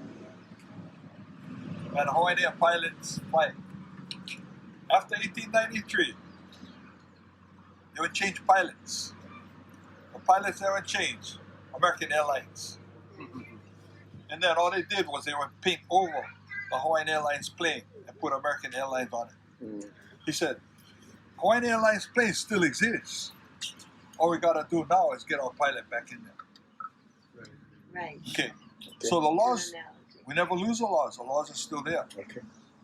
The problem that we have today, is when people start talking about making up their own constitution, people start talking about using other laws that don't apply, because our laws are solid. The existing laws, as well as the laws of occupation, because laws of occupation were set up as a result of almost a decade of work from the International Red Cross Commission, ICRC. How many of you know that? That the Red Cross was instrumental in creating and setting up the Hague and the Geneva Conventions. You guys know that? Yeah. That was their primary function. Because at that time, when you had countries, kingdoms, going to fighting each other, there was no rules of warfare. Okay. And so countries went in, killing off the entire population of each country. You know, look at what the Vikings were doing. You look at what, all these European countries were doing at that time. When they invaded these countries. Total genocide, total. That's right. They took out everybody. Yeah. So they needed to establish that you cannot hurt the civilian population. This is a war between the kings of whatever country it was. It's between you guys. Don't take it out on the civilian population. So something had to happen. So this is where the creation of the Red Cross and I think the Cyprus Red Cross came into play, and they were now looked at as when there were wars, they they went in not to mediate, but they watched to see what was going on, and then countries finally agreed we cannot be killing people. So this is how they started to agree to different rules of warfare. What year was that? Around? This was back in the late 1700s. Oh, okay. The food is all done. Oh. If you want to pause and then eat and then. Okay, give me a few minutes, almost pause. Okay, so you can go to the IC International Red Cross, IRC, and read the Geneva and the Hague Conventions. Okay, and their responsibility from that point on carried all the way through. And all the way through when there were wars in France and between wars in France and England, they started to make rules. And then World War I was a big one because in World War I, Germany started to use chemical weapons. So that's when they drafted banning chemical weapons to be used in war. And then World War II was when you had the Nazis and all the stuff that they did. And so the International Red Cross were the ones that helped to draft and bring all these countries together for them to sign these treaties in agreement. They didn't ban war. They said, if one country is going to war with another, go right ahead. But Rules of engagement. these are the rules. Yeah. Okay. And so from that, they came up with rules of occupation because of what the Nazis had done during World War II and what they did to all the population that they had rolled in with all the Nazis and then forced them to join the Nazi army to fight for the Nazis. All of these wars that took place. See, and so this is why it's so important that we begin to learn international law, because this is where it's going to get us out of the doldrums. I'm serious. When we begin to learn international law, as well as our own Hawaiian Kingdom law, and I'll give you an example. I had people from Germany, people from Spain, and so forth stay with me. And I asked them, I said, when you travel to other countries, what law applies? They said, international law.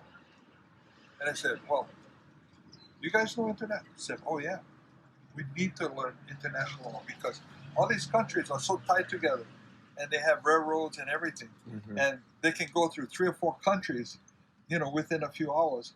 And each country has got different laws except international law that will apply. That never happened to us because the only law we know, U.S. law, the political law we know is Republicans and Democrats. So I challenge all of you guys to start to learn. It's all on the internet. It's all there. And you can go to Keanu's blog, hawaiiankingdom.org/blog. It's all there. Yeah. It's all there. And if you have questions, we got guys, when you put the questions at the end of the article, we got some awesome guys that respond that will answer the questions for you. Okay? I want to thank all of you guys for sitting here and, for the last hour and a half or whatever, and listening to this. And I'll be available to answer any of your questions. Kealii Akina, and he teaches at Kamehameha schools. Okay. His knowledge and understanding of Hawaiian history, he teaches our children what they need to know. And I always tell him, I wish I had a teacher like you when I was going to Kamehameha, because I didn't. And if I had a teacher like him, as well as his wife. You know, while I was going to Kamehameha, I'll be a totally different Hawaiian today. You know, and so I'm really looking forward to his presentation because he said, man, he really prepared some really good stuff for us. So, aloha, mai kaku. Wow. No, I don't have to get on my phone. You can't hear me, come closer. So again, my name is Kealii Akina. I'm not the Oha guy. That's not me. Kealii Akina. My mom hails from Oahu, from Heiakea side in Kaneohe. My dad is from Kailua on Kaneohe as well. My mom's family is from Hana. If you're not familiar with them, they're actually, back in the day, my family's been there since Hana was part of the Big Island, because Hana is actually a aupua of Kohala. So when Kamehameha and his warriors attacked Maui, they attacked it from Hana, because they landed on their own place and then they attacked Maui. So that's my family's been in Hana for that long. One of my tutu mans was actually the police chief back in the day over there. And then my other side, my tutu man's, my Helona side is from Maui as well. So that's my Ohana on that side. And so kind of from all over. My dad's side, got straight up FOB from China. Okay, immigrant all the way. So from there, and then the other side, my Hawaiian side from that side too is from Maui as well. So kind of from all over. My last name is Akina. There are millions of us, I think. Some of us are Japanese, some Chinese, some Hawaiian, so we're all mixed up. Part of my family comes from England. If you heard of the William Wallace movie, Braveheart, that's my Ohana. I'm descendant of Charles Wallace from England. Also descendant from some conquistadors from South America who were sent out and basically married a native there and then ended up coming here. So one of my tutu ladies is that. And then I'm also Kanaka, where both sides of my family are from this place. Immigrated here from South Pacific, indigenous to the Raiatea and the Marquesas, not indigenous to Hawaii, but native to Hawaii. So that's kind of who I am. I'm not as intelligent, as good looking as some of the other speakers, but I'm working on it. I actually was born in Würzburg, Germany. So all of you who feel like you don't know information, you can't get, don't worry. I wasn't even born on this soil. You know, when I talk to my students, like we talk about One Hanao and your birth sand and where you're from. Well, I'm actually one of those flown here's, not grown here's. Yeah. My Ohana was grown here and all that stuff, but my father was in the army. In the 1970s, he got drafted. You all know what that is, Vietnam and all those things, and he stayed in there as a 22-year vet. He was taught that he was American, did all these things, and so I grew up around the world, seeing those things. So Hawaiian is my 6th language. I had the privilege last night of doing a Hawaiian language class, but my 6th language, German was my 1st, Pidgin was my 2nd. It's a real language, Hawaii Creole English. My 2nd, you get cracks at when you're the only non-English person sitting in a house in Kaneohe, and they tell you to come to eat dinner and you don't show up because you don't speak English or Pidgin. Yeah, so you learn real fast, like, you know, language acquisition in like 20 days, bang, just get lickings and you learn Hawaiian. But anyway, that was kind of my journey as a young kid, and we talk about kolohe-ness and all these things that Kale's talking about. I grew up in a time where Rodney King was live. You know, I was there. Our school shut down for 2.5 months.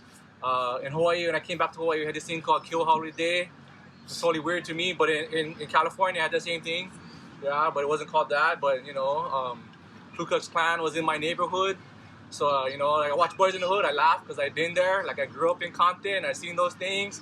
I didn't eat poke till I was like 7th grade when the big Kamehameha Day Festival in California, we have 5,000 Kanaka strong show up, making imu with blue rocks. And if you know how to make imu, that's scary. Okay, shrapnel and blowing up stuff. And but I was lucky because my tutu lady, from when I was 3 days old till I was 12, she was a Manaleo, and she raised me. So I'm very different than my siblings just because I was raised by my tutu. Hit first, ask questions later. That was kind of her mentality. We never have no child left behind back then. And so a real different upbringing for me. And I was growing up away, I always thought about, wow, there's something missing. Like, because I promised my U.S. history book had 1 page about Hawaiian history. Yeah, and we were told they're the 50th state. Yet the Spanish War gave 1 chapter. They're not even 1 state, it's an event. But Hawaii had 1 page, and half the page was Little Kalani as a monkey sitting on a crown, right? Monkey crown, monkey queen. That's what they told us. They told us we was dumb, told us we were stupid. So growing up as a young Kanaka away, anything Hawaiian, we sucked to it. we all thought mahalo meant trash. Because it was all over the trash cans. Right? Like that's those kind of, whatever it was, we just stuck to it. You know, whether it was playing volleyball, because the volleyball team was called Imua in Northern California, so we all wanted to be that. Right? Or whatever, anything to do with us. We was tired of getting yelled at for not speaking Spanish. Yeah, no habla español, like, because they look at us and they tell you, oh, you're Spanish, you're Hispanic, and they give all these things, but they don't know that. And again, it's like Kealii, we never know the answers. My tutu lady spoke Hawaiian, but she never talked to us in Hawaiian. In the 1980s, she had a stroke, and that whole English part of her brain shut off, and she could only olel Hawaii. So that was like the beginning for me of the seed planted. Like, I gotta start learning my own language. If my own tutu can't even talk to us. She raised me, and we couldn't even converse. So at that time, only one uncle and one cousin could speak Hawaiian, but nobody else could. So that was a big changing point for my life. And then I came to Hawaii, and I went to Kamehameha School's lower campus, aka Damien Memorial High School. So I went to Damien Memorial High School. We call it lower campus, KS lower campus. And I started to... No, Farrington was the elementary. Yeah, so we the middle.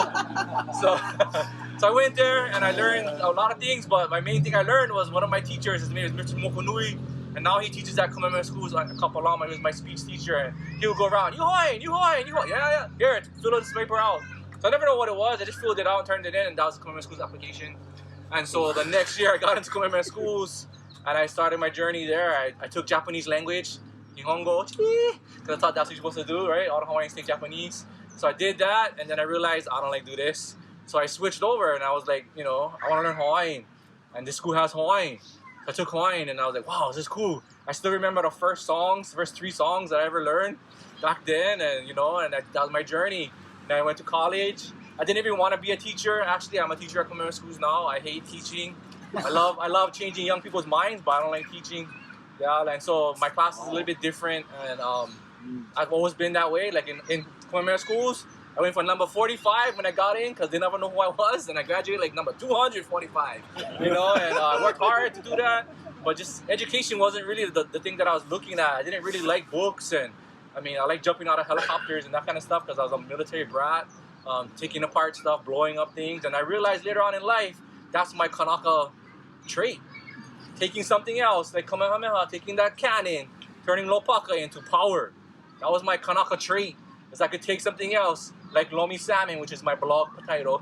Okay, Lomi Salmon was because Kanaka was in Washington, and they wanted to eat fish, and they wanted to eat poke, right? But never have. So they took whatever they had, boom, brrr, poke. Now every party and every place we go, what they serve? Lomi salmon. No salmon in Hawaii. There's no tomato, no. But that's what makes us a Kanaka, is that we can take anything and make them into ours, right? Technology, internet, Instagram, Facebook, we take that and make it ours. The Mauna, people know about the Mauna because the people are doing that. Yeah, there is no off limits for us as Kanaka. And like Kealii guys mentioned, and Gene mentioned, like, you know, if we learn about the Mauna, it's not about a cultural card. We can do that anytime. But we gotta talk about the lawfulness, yeah? And so in my Kealii real quick is talking about that, is that our people were always people of law, right? The Aikapu system. People are like, oh, the Aikapu, we abolished it. We never abolished them. We studied the history. Aikapu was reinstated. Every time the Ali died, the next Ali would come up and say, we started again. Off with their heads. Like, they would do that. But when Kamehameha died, Kamehameha II never came back and reinstated the Kapu. So it's not that it's gone. It's just we didn't follow that one, right? An official Kapu system was not really reinstated until you talk about Kauhi Keoli, when he brings back the Declaration of Rights in 1890 or 1839, in 1840, all the Constitution. That's like the official paper Constitution coming back. That's the Aikapu coming back. You know what I mean? We don't have those same laws, right? We're not separated from eating. We're not doing all these things, but yet all those laws, I think Gene mentioned it, the Akua laws. So when I started studying about this, I was like, okay, what is this Akua? And I realized, and I was going to the Mauna and going to Pu'uhuluhulu and learning from other Kumu, man, the whole concept of Akua is a different concept. So when our missionary friends came and Ohana came here, they said this is Akua, Jehovah God, because they were looking for something that was the same. So as they studied Kumulipo, because all the missionaries, the OG missionary gangsters that came, they all spoke Hawaiian. They all learned Hawaiian. They didn't come here and missionary and try to make us speak their language. They came and studied Hawaiian so they could figure out these words and how can you translate the Bible into our own language. And so as that happened, they studied our stories. They studied the Kumulipo. They studied all these mo'olelo. In the Kumulipo, there is a time period where they talk about Akua, the one God. right? They say in the first 8 walls, it talks about that. Keakua. There was only Keakua and there was no Kanaka. So what they did, they're smart. They looked at that and said, okay, this is the one God that these people are believing. They call that Keakua. So what did we name Jehovah? Keakua. See how that works? But Keakua is not a direct translation to Jehovah. It's not. But that's the closest thing they could find is they liken that to that. And we break down that word, akua. Ah means to turn on or fire. Like, bah. Yeah, like you turn it on your grill. Ho'ah. Right? Turn on the light. Ho'ah, kikuku. You turn on. And kua is your back. And so for us, when we started to believe this, I'm a born-again Christian. I speak in tongue. I do healing. I'm also believe in technology. I also believe in the cosmogonic story of the Kumulipo. So it's not a one or the other. You know, we can understand how that when I teach my students about Christianity, and you look at Kumulipo, man, there's so many. Same thing, right? So when we talk about akua means that turning off of your fires, of your back. What's that heebie-jeebie feeling? Right? Chicken skin. When you go Oahu, when you go Morgan's Corner or whatever, right? Most heebie-jeebie place, right? When you go to these places and you feel that heebie-jeebie, that's akua, right? When we study that, and our people study that, we say, look, our people have 440,000 gods or all these gods just because every time they got a heebie-jeebie feeling, that was an akua, right? And then we study our mo'olelo, like Kumu John Kaimikawa talks about before the second migration, all the families lived in one group, family group, and they all prayed to Io. So we do have the name of the one God. Io, right? And now we have song, oh, Io, and they're singing all song. That's it. It's not Io like the bird, but it's Io as the one God. So again, it's not the ways of our people to judge somebody's beliefs.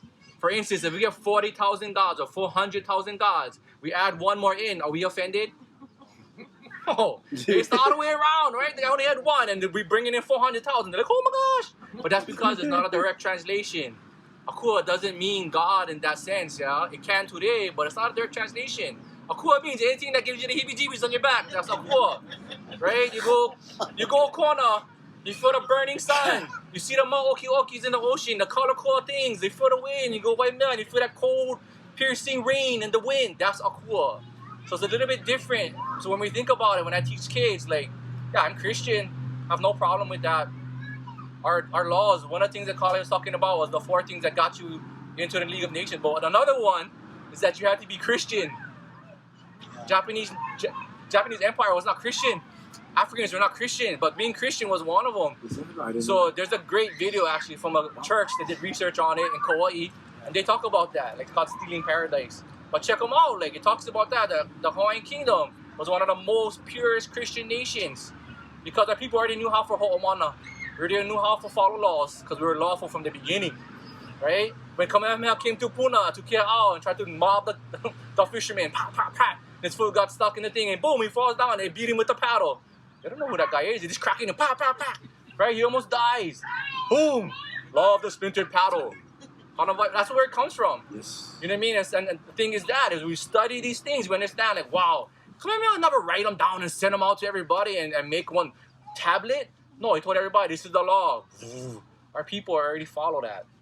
See how that works? That we're already lawful people. So our culture card is our lawfulness. When we are lawful, that's our culture. See how that works? Nice. For instance, like when we go to the Mauna, if you study our history, we don't go to the Mauna. The guys are like, I remember my kumu Kaleko, they're telling, astronomer was telling him something, and he was like, you know, there's no evidence of anything up here. And Kaleko was like, exactly! That's the law. Akua, the Avao Akua, the areas of the gods, we don't go. Right? And if you're Christian, you study the 3 areas, the inner of inner, the holy of holy. That's a place where only the sons of Aaron, the chiefly class of the regions of the priest class could go to. So all the regular people like us, we cruise out in the 3rd area. The second one is the higher up guys. And the 3rd one was the inside guys in Christianity. They understand the same principle, that the sacred places is not for regular people. That the priests go there, the up people go there, the people who are connected to the Akua, not everybody. And that's why when you look at the movement of the Mauna, where are we sitting? Are we at the peak protesting? Oh, we down there at the crossroads. It's meant to be. That's where the Kanaka belong. If we was all protesting up there at the very peak, that would be a problem. Our Kupuna would be hurting, people would be injured. There's no way, that's not where we belong. That's not where the telescopes belong either. Like the kids are like, well, you know, Kalakaua, he was the first one to put a telescope. Yeah, but I showed a picture of Kalakaua's telescope. It was like 6.5 feet tall. One guy sat inside and looked at it. If that's the size of TMT, then bam, I'm gonna put him up myself. Right? But we're talking about an 18-story thing. And so we gotta look at the history. What did our leader really want? Right? Oh, you guys are all navigators. And I was like, yeah, we were. We were navigators, and we still navigate things today, right? Yeah, that's right, but we use this. Right? We never have to use that. Yeah, now that we got technology, bam, we should use it. Okay, but we gotta understand, just because we can doesn't mean that we should. Does that make sense? Just because we can blow up something doesn't mean that we should. And so when we talk about the Hawaiian Kingdom, we gotta look at what are the laws. Look them up. Like I always tell my students, like, you know why we were so smart? I say was, because some of you are not smart today. But you know why we were so smart? Because it was against the law for be dumb. Against the Constitution. I'm not lying. Go look at the Hawaiian Kingdom blog. Look at the Constitution. Check them out. Okay? In the Article 39, it says these are the laws for education. One of the laws says that if you one student no-go class from 5th grade or 5 to 15, you no-go class, you get sentenced to hard labor, 10 days. Hard labor. I don't know what that means, but today, if I think like walking up a stairs is hard for me, so imagine what it was back then. Hard labor. That's the kid. That's not even a parent yet. You read down further, it goes to the parent. Parents, guardians, legal people, if you don't put your child through education, you will be put to hard labor and fined. It's against the law for be dumb. That's why our people are not dumb. All of us that's left is the remnants of those intelligent Kanaka that understood who we were and who we are. And when we understand that as Kanaka, damn, we win. We're not dumb. You know what I mean? Just because I cannot add or multiply as fast as you, we don't need. We get cell phone now. Siri, 10 times 10. You're right, we don't need. But can we think? Can we keep our relationships? Do we understand Aina? Do we know who we are and where we come from? If we do that, we win. We win. You know what I mean? So that's why when I teach at commemorative schools, we go, oh, you're the cream of the crop. Okay, this is not from commemorative schools, so I know this is me. You're the cream of the crop. I'm a proud graduate. I graduated from Kamehameha. Oh, what campus? Kamehameha. What campus? Kamehameha. What do you mean what campus? Oh, which one? Only had one. I never know the name was Kapalama. When I graduated from there, only get one, Kamehameha, right? And then I didn't learn any of this stuff that we're talking about today.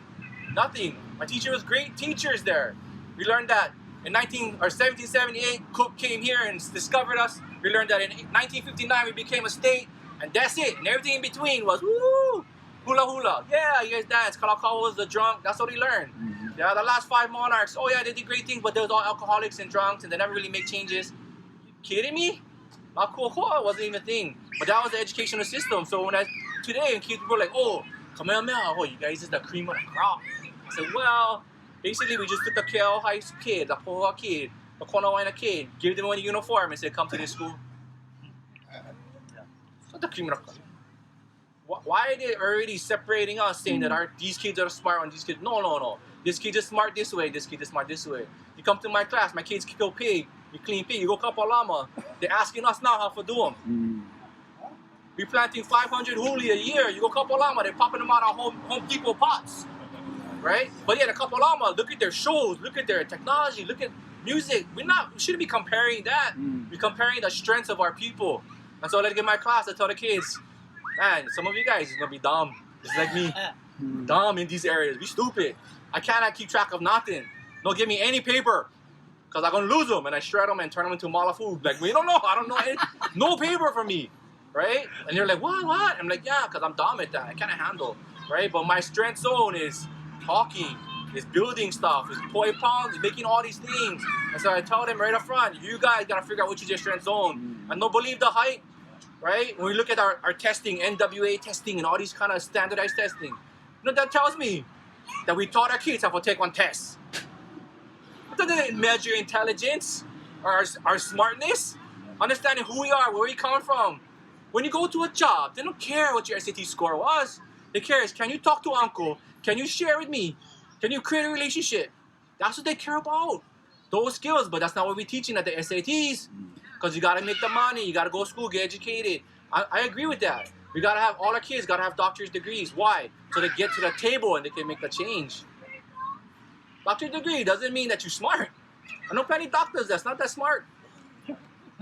Serious. Like, they're dumb people. They're not smart. Like, when I tell them, you're a doctor, okay, come over here, make one Portuguese sausage wrap over here. They don't care. I thought you were smart, right?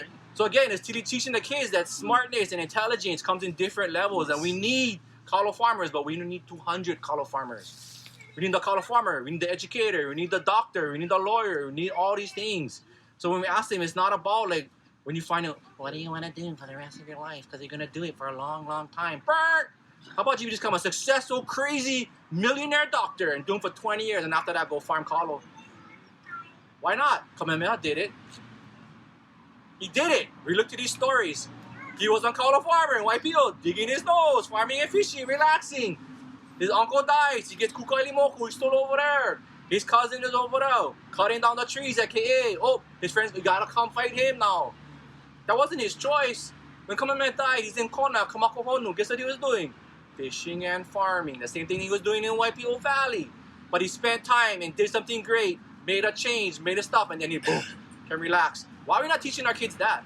How to become multimillionaires in our own home by creating industry and economy here. They can, in 10, 20 years, they retire. And then they can be the Kalo farmer. Right? Then they can go over there and weave lauhala. Then they can make kapa and all those things. Because those things right now, those don't make us money. Those things, those cultural practices are important. But they're not the ones that's going to drive us into where we need to be in the next generation. Does that make sense? So it's kind of like, how do we, right? What do we need? What does our people need today? What do our people need in the next 200, 300 generations? But we got to get our young people to start thinking more than just my next iPhone. You know what I mean? We got to start getting to think like, if you make the move now, you become a Hawaiian national now in here and create sovereignty inside of here, that's going to change the way you make all your decisions in business. And when we get those business-minded people, then we go back to the Hawaiian Kingdom capitalism, not American capitalism. Whereas capitalism with values, not capitalism with I'm going to step on you. See how that's different? And if we get to think about kingdom mentality, is that in our friend group we call it about the Lahui mentality. Lahui mentality does have nothing to do with your ethnicity. It has everything to do with your love and loyalty for this place. Right? That's the Lahui mentality. People around the world need that we already get that. For instance, my ohana live Wai'anai, or Nana Kuli, because they're over there looking at their knees. They live over there now, because that's where the Kanakas live. On that side of the island. My parents live on Maile Point. You go over there. Two guys can be scrapping. One auntie will come out of her house and be like, going after them. And boom, they stop scrapping. Why? Because we have that already bred inside of us, that respect, and even inside of us. We see that in Kokaha. We see it in all of our Hawaiian communities. We don't even know who that is. They just come out, oh, auntie yelling, let's go. You know what I mean? Like, that's bred. That's our culture. That's who we are. Yeah, you don't have to be a Kalo farmer or a weaver or speak Hawaiian to understand that. Does that make sense? I'm not saying don't speak Hawaiian and go learn your language, figure it out. You know what I mean? But don't let that stop you from making that change. And like I hear them say all the time, like in the Mauna, you gotta do the Mauna thing right where you at. You see uncles over there walking, picking up trash all the way down. But I roll up over here on the side by JR store, rubbish. We're already not doing the Mauna. Okay, the Mauna is just an example. We take that model, we bring it here to Kurdistan, we bring it to Kupuna, we bring it to Pohoa. We get free medical care, we get free school, we get free food. And today, we do these things. That's the Mauna. That's what we're doing. We're taking back the Puhonua mentality and making that part of our communities. And it doesn't matter if you're from here, flown here, grown here. If you pledge your allegiance to this place, that's the start. Right? When we deoccupy, then you can naturalize. You'll be official Hawaiian. Right? But that's what we gotta understand. That we're not, like, I'm a Hawaiian subject. Why do I know that? Because I know during the laws of occupation, you only can get your nationality from your parents. So if your parents were Hawaiian, you want Hawaiian nationalities. You can be Japanese ethnic, but you still be on Hawaiian. Our people don't know that. So that works. We gotta teach them that you're not Hawaiian just because you're born here anymore. Until occupation ends, then that's real. But until we're in occupation, if you're born here, don't mean nothing, Obama. You're not Hawaiian. You're an American because his parents was American, or mom, right, in Kenya and all that kind of stuff. So we gotta start studying ourselves. Like, who's our parents? Where did they come from? We're talking about genealogy. Super important. Okay, not just to know where you're from, but to know your national standing.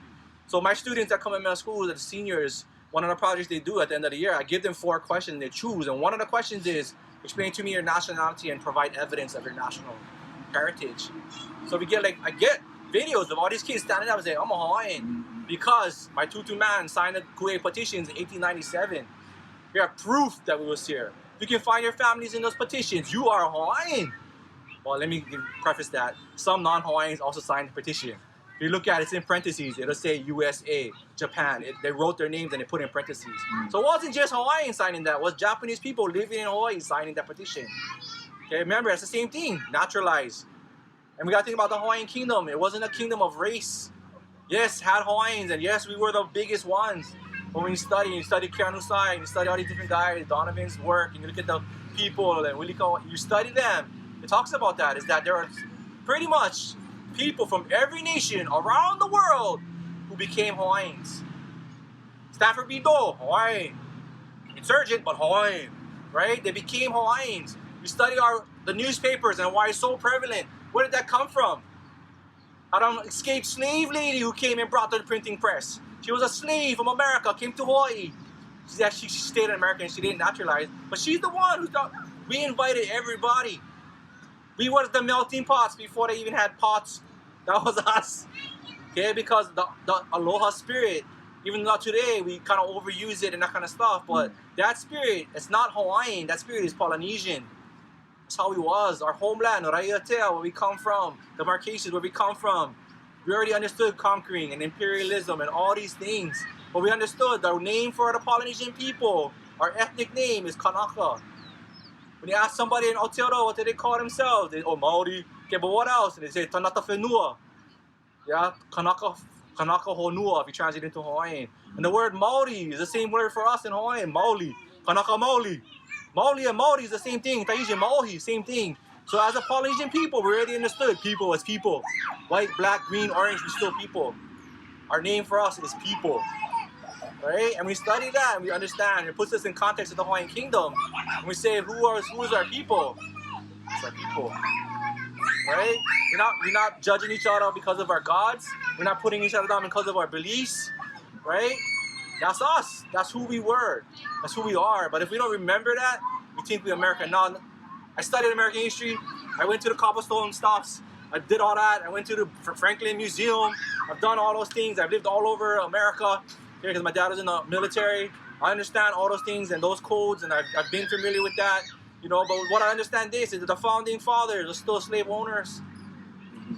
The document that they created was created for business and economy. Every single founding father was a business owner. That's why the foundation of America is business owner, free entrepreneur.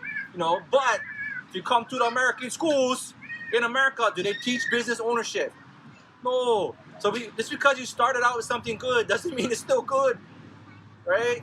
And so when we look at that, when we study Kealii and how he came up with the Constitution of 1840, he never just like make them up. Declaration, oh yeah, I can make them up. No, these Ali went to these places. Like he even sent Kamehameha IV and the Fifth to go study in Europe, in London, in France. Okay, Kalakaua in 1880 sending students away to learn from everybody else and bring back what's good for us. So that's what I think as people today, that's what we gotta do. We gotta believe nothing and validate or falsify everything. Don't believe anything that I said. It's all BS till you looked it up yourself. And because we have the Pala Pala, because we have the internet, we have documents, we have all of these things now, we have evidence. Yeah? So like Kale was talking about, like his experience about not being able to back it up. When our students leave my class, they do a speech, a 10 to 15 minute speech where they come up with 4 or 5 topics that we talk about throughout the year. But they have to tell me what they believe and they have to back that up with evidence. They have verifiable evidence. Just come up in the top and they tell me that I'm an American. They need to have evidence of them being American. I'm not against Americans. Right? The Americans is not our enemy. It's not our enemy. You know what I mean? Like denationalization, these war crimes that was talked, that's our enemy. Right?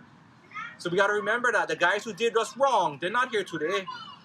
But if we're not even educated, how are we going to expect if we had our Olelo Hawaii class? My dad, he still says, my parents and my family, they still say things like like, camp school.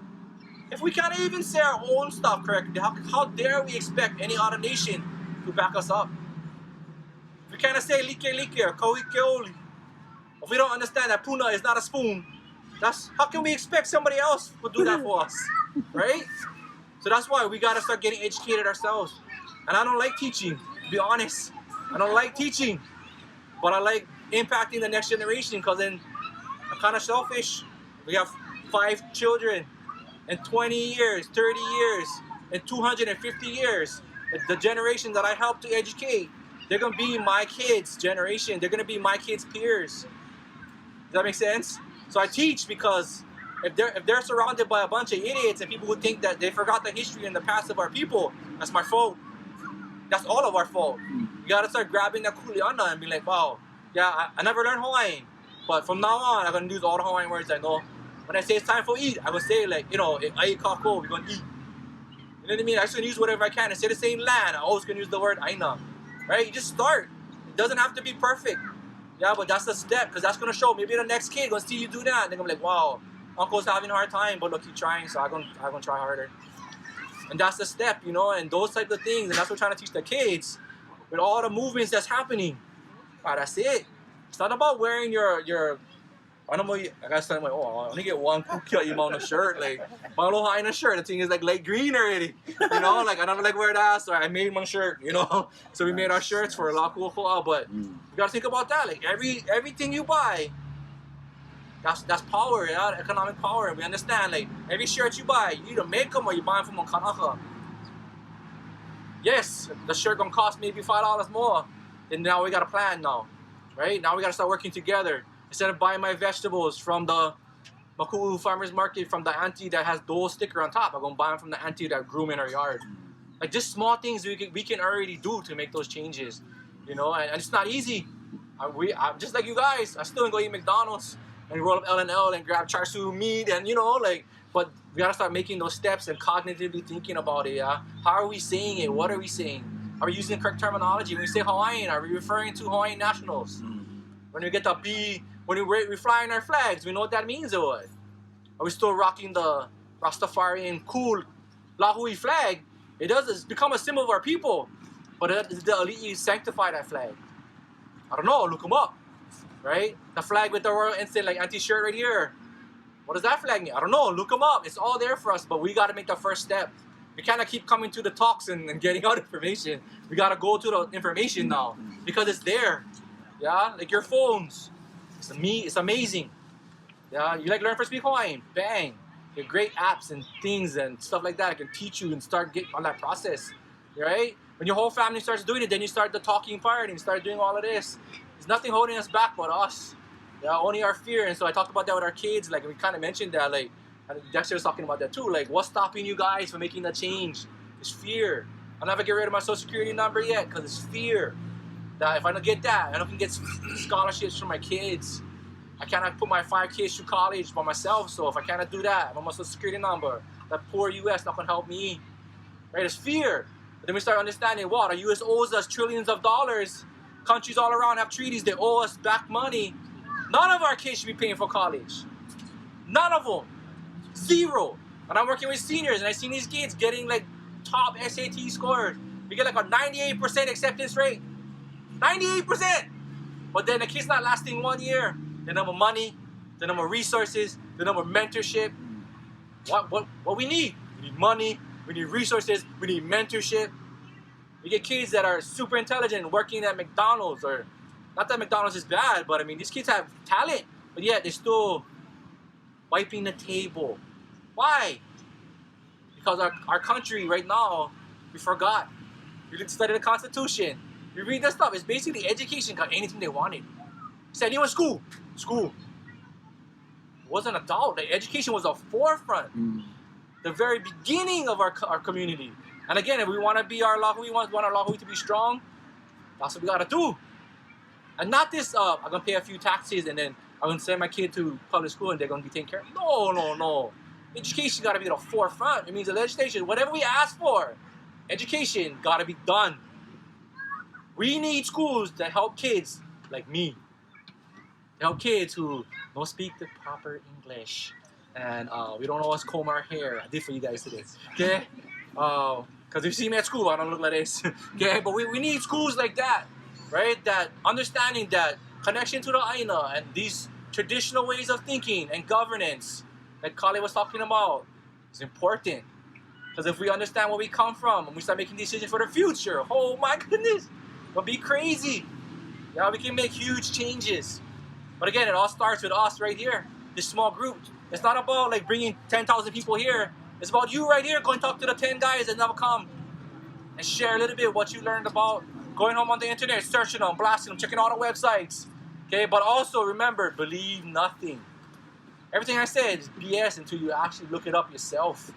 Yeah, and so there's two things that we do in our class. Like one of them is verifying the facts. Because you know the Hawaiian history books back in the day said that it was founded by Captain Cook. Mm-hmm. The book said that we the 50th state, that they gave us a vote and we all voted. We want to be American, even though 40,000 people said we never like in 1897. But the book said in 1959 we had a plebiscite and blah blah blah. And all voted. Okay, wait. So now we gotta think back before we believe nothing. We gotta validate the source and understand whoever writes the stories, that's their story. Where is our history book? Where is the video made by us? Not made by the guy in France that came in for vacation and did the best top 10 spots in all of the Big Island. No. Right? We gotta start taking that and doing that. Your kids and grandkids, they can do it already. My 5-year-old get her own iPads. Taking tests already. She get on video blog at 3. We can do that. We can already make those changes, yeah? But the thing is that we gotta get rid of that fear. They don't more that fear yet. We gotta make sure that they don't ever get it. When I worked with the seniors, 12th grade, they're already taught already. Yeah, I get 12 students already enlisted in the United States military. Already. Basic training this week. They already bought, sold, and delivered already. We gotta start earlier.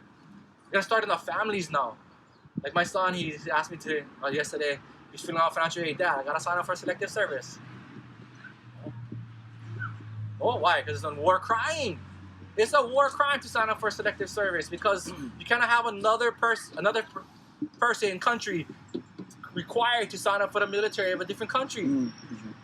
That's what we talked about. That's the Germans pulling people in to be Nazis. That's a war crime, right? Now we get the evidence. Now we get the pala. But I told my son, yeah, no sign up, but you better look up why. Because if you know more the pala, for back that up. When they come for you, they come for you, bro. You gotta have the pala. You gotta people back them up.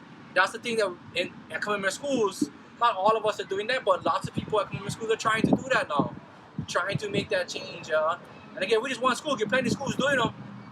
But our families are from all over. That's the unique thing is that if we go home and say, this is what we need, and we're pounding on the door of the curriculum, this is what we need, they work for us, right? They're supposed to be doing what we ask them to do. Supposed to be civil servants, right? And so it's not that I agree with the voting and all that stuff, but this is what I know. That's our families. That's not the insurgents. They really want the best for us, right? But they're not educated yet. So when they may be educated Hawaiians or educated local people, but they're not Hawaiian educated. They don't know these things that you're learning about. So that's the trick, is how do we make our leaders, how do we get them educated? Now, yes, we could use violence. We could cut down stuff and blow up things and do all kind of stuff. Or we could use kapu aloha. People are like, oh, kapu aloha, it's so great, it's brand new. Not really. Okay, study the mo'olelo kamehameha. Kiata kamehameha dies, Liholiho comes to power, right? And Liholiho and Kekuakalani are the two.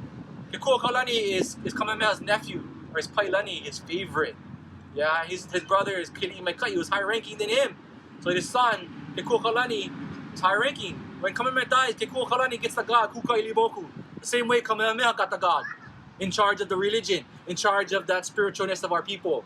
Right? And then the son, Liholiho, gets the government. Like Kamehameha's cousin Kivalo'o did. So we study these things and we understand, like, wow, there's always the checks and balances for our people. There's always something to understand about that. But yet, even though these two brothers are cousins, they're still in fight. So we have all these myths around Hawaiian history that we gotta fix. Right? Oh, Hawaiians, they don't fight Hawaiians. Wait. We always fought. But we didn't fight to the ending of our people. Just because we can, just because we have nuclear power, doesn't mean we should use it. Right? That's a lesson from our kupuna. It's not a new thing. Kapu aloha. When Liholiho and Kekuakalani was battling, going back and forth, Liholiho sent some of his people to go meet with Kekuakalani. Now, at this point, Kekuakalani could have just took him out. Wah! Took out Keopuolani, the highest ranking chiefess. He could have just killed her. That's Liholiho's mom. Yeah, Manono, Kekukalani's wife, was like, yeah, let's kill her. Let's take her out. Manono's like, or Kekukalani was like, no, we don't do that. That's Kapu Aloha.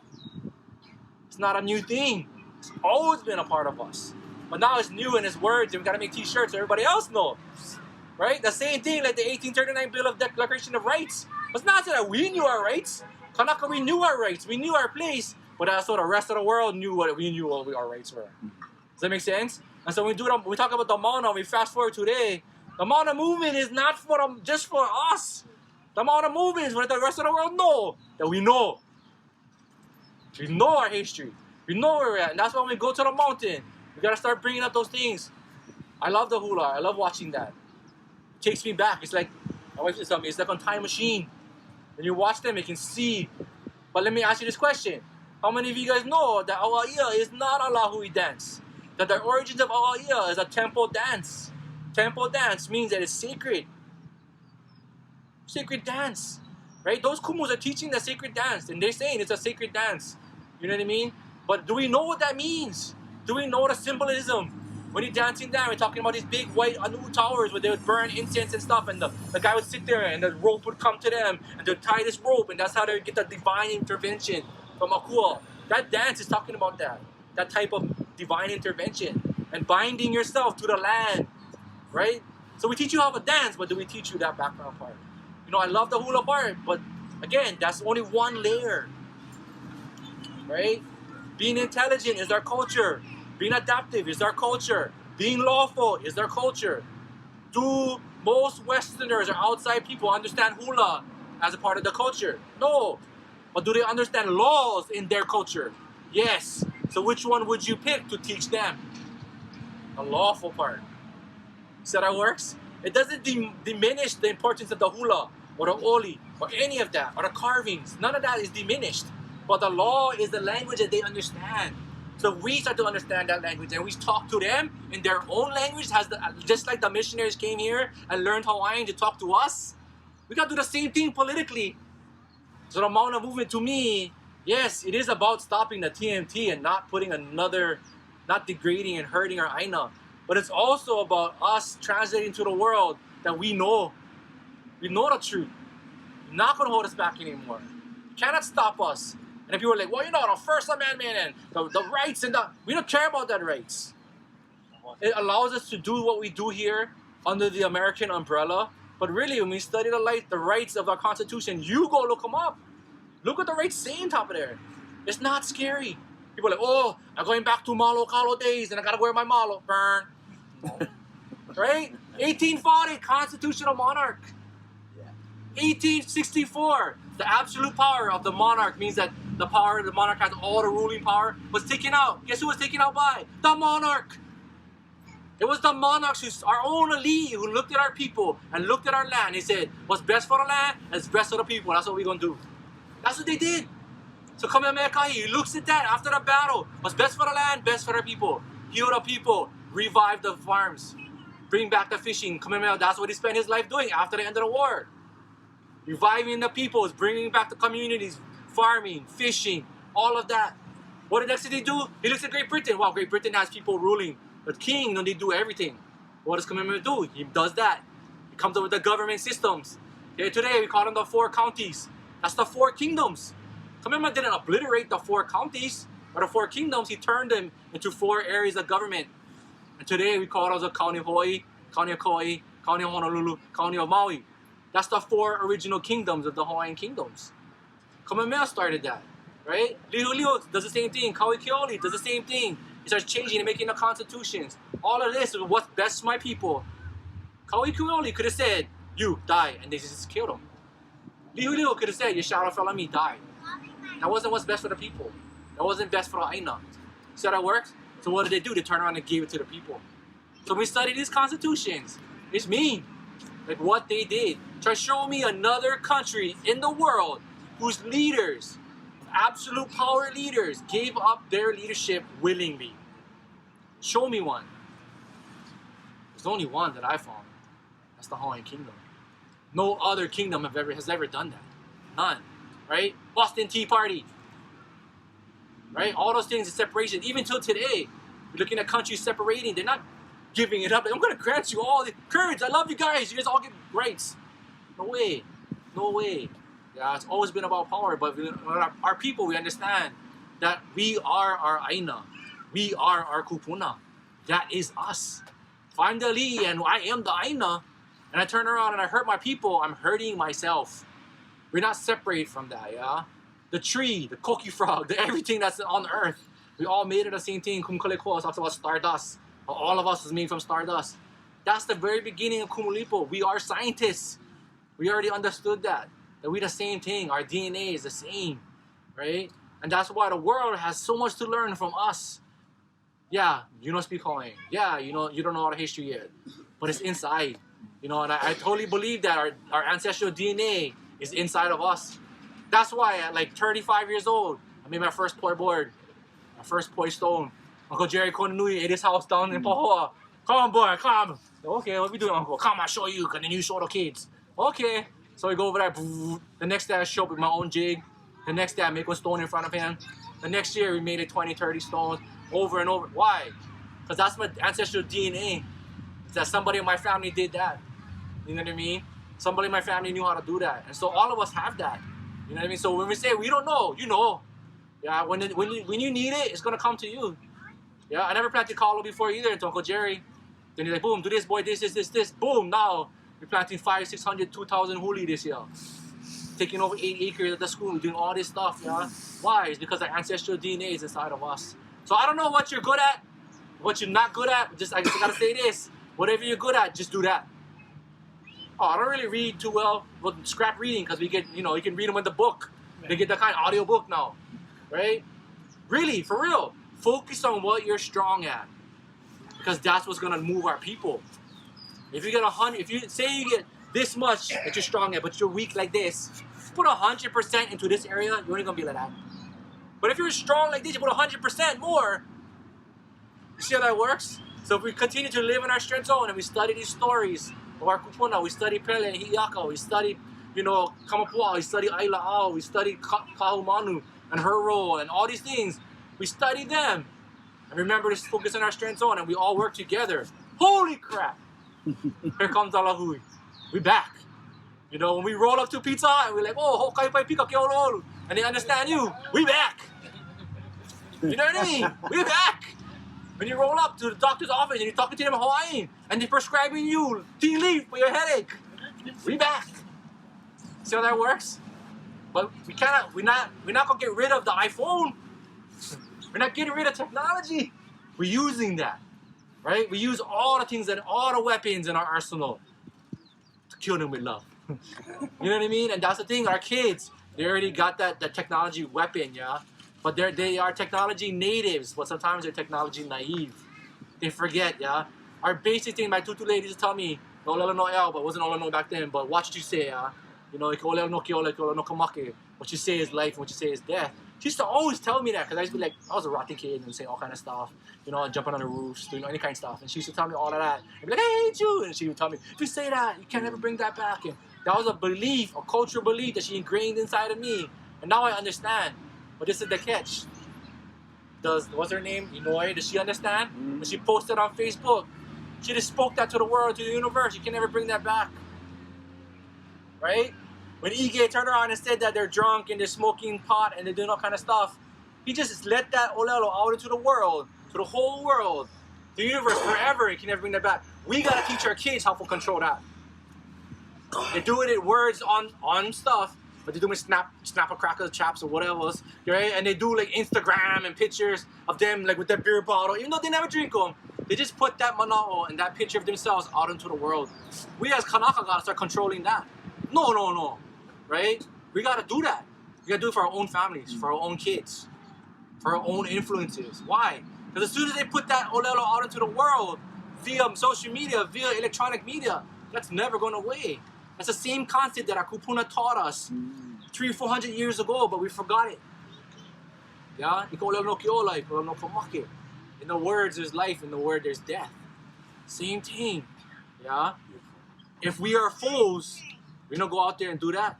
We don't say those things. I love talking about the Quran inside my class. Because like, what?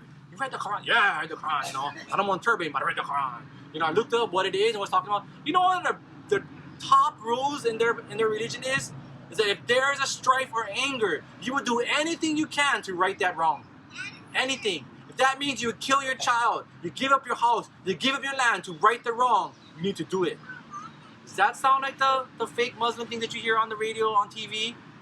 No, it's not. But if you study their history, and again, you know yours, and you can study other people's one, their laws say life is of the most importance, and pilina and relationship is the most top thing. Top. Holy crap, right? That's the kind of stuff that our kids got to understand and know. They know who they are. That when they go out, they're not going to gravitate and grab to anybody's stuff. They're not going to become the bomber because they know who they are. They're not going to have to gravitate. They can see it and gravitate away from it because they're strong. They know who they are. And so at Kamehameha, that's, as a teacher, that's one of my goals. Is that when the kids leave, you don't got to speak Hawaiian. You don't got to like me. You don't got to know everything about our history. But you got to know what you believe in and who you are, and you got to back them up. If you're an American, you're proud. I tell my kids all the time, maybe someday I will be a proud American when I get the same choice as all the other Americans to be an American. But because I never have a choice and it was taken away from me and my family 4 generations ago, how can I be proud to be something that I never had a choice when the whole foundation of America is about choice? And if you are an American, you should be angry because if they can take away the rights of another people in a different country, imagine what they could do to you as an American citizen in their own country. So no matter which one you are, you should be pissed off on both sides. If you're Hawaiian, you should be mad. You're going for deoccupation, right? If you're an American, you should be mad. Going for deoccupation. Because if they can do that as an American citizen to a foreign country, imagine what they can do. Hello, Trump. What they can do to their own people, right? So no matter which side, no one side that's right or wrong in my class. Both sides is the same area, same thing. We're going for the same stuff. But now, if we can get our community to understand that, Auntie, when we're waving our flag and we're driving by your house, we're not anti your beliefs. If you're flying your American flag, Uncle, that's great. But your country was founded on justice and that. If you don't have a treaty, you don't have a signed document, it's not real. So you should be angry because if they can steal my land, they can take your house, Uncle. Bang. You see how that's different? You know what I mean? And so that's what kind of teaching the kids. And we talk about like religion and Christianity and Muslims and all this kind of stuff because the kids are worried and scared. As a Hawaiian, what do I do? So you got to remember, the grandfather of the Christian religion is Abraham.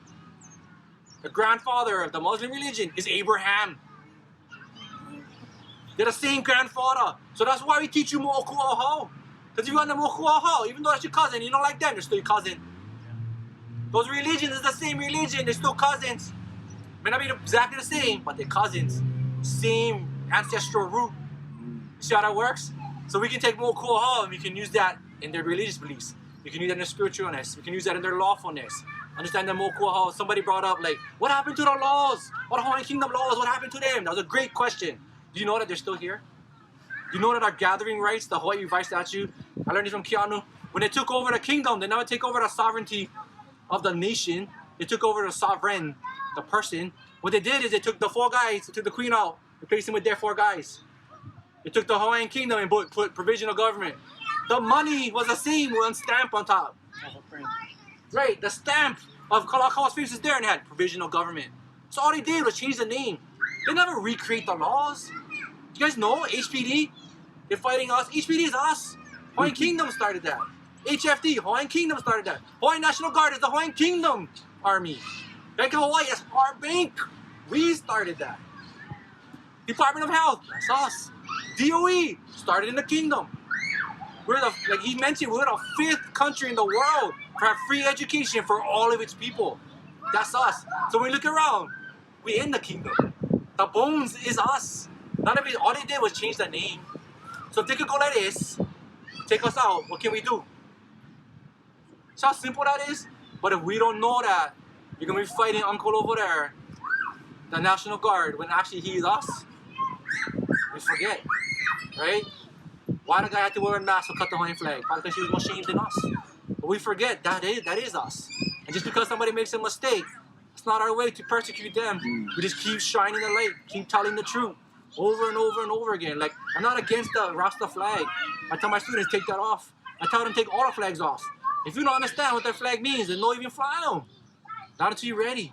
When you back up the knowledge, you verify it or falsify it, you fly them. But until then, don't be an American. You just believe whatever's in the book.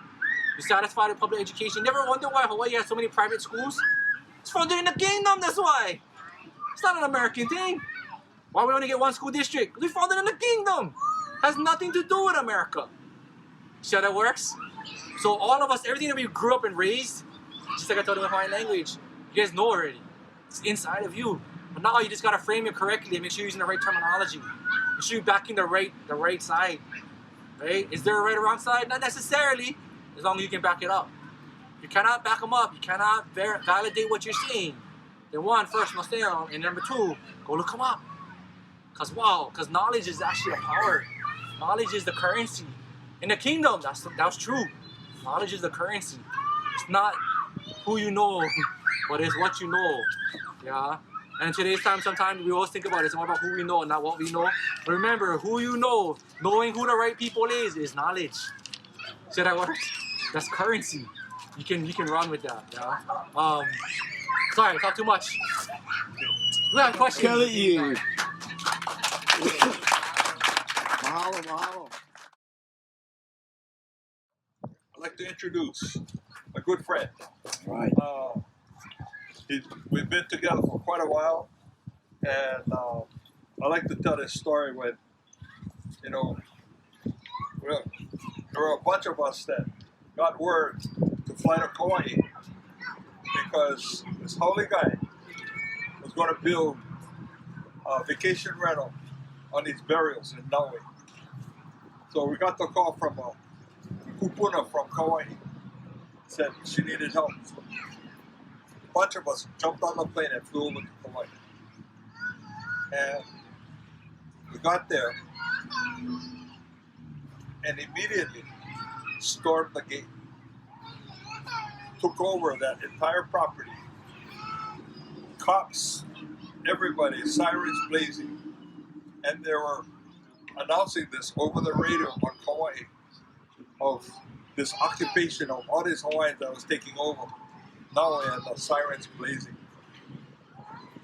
And then we tied ourselves together using PVC pipes. And we connected ourselves in a big, huge circle. The cops didn't know what to do because we weren't going to assist them to take us out. So we were all sitting, so how are they going to lift all the Hawaiians tied together with PVC pipes? And they couldn't cut the PVC pipes because our arms was in there, locked, and they could cut our arms. So they were threatening arrest. When they did that, I called my friend over here. But what we do next? Because he's an attorney. And we needed legal advice from him because we're on Kauai, about ready to all get arrested. And he's over there on Oahu where he lives, trying to give us advice on how to navigate around all this stuff. And this is how I got to really work with Dexter.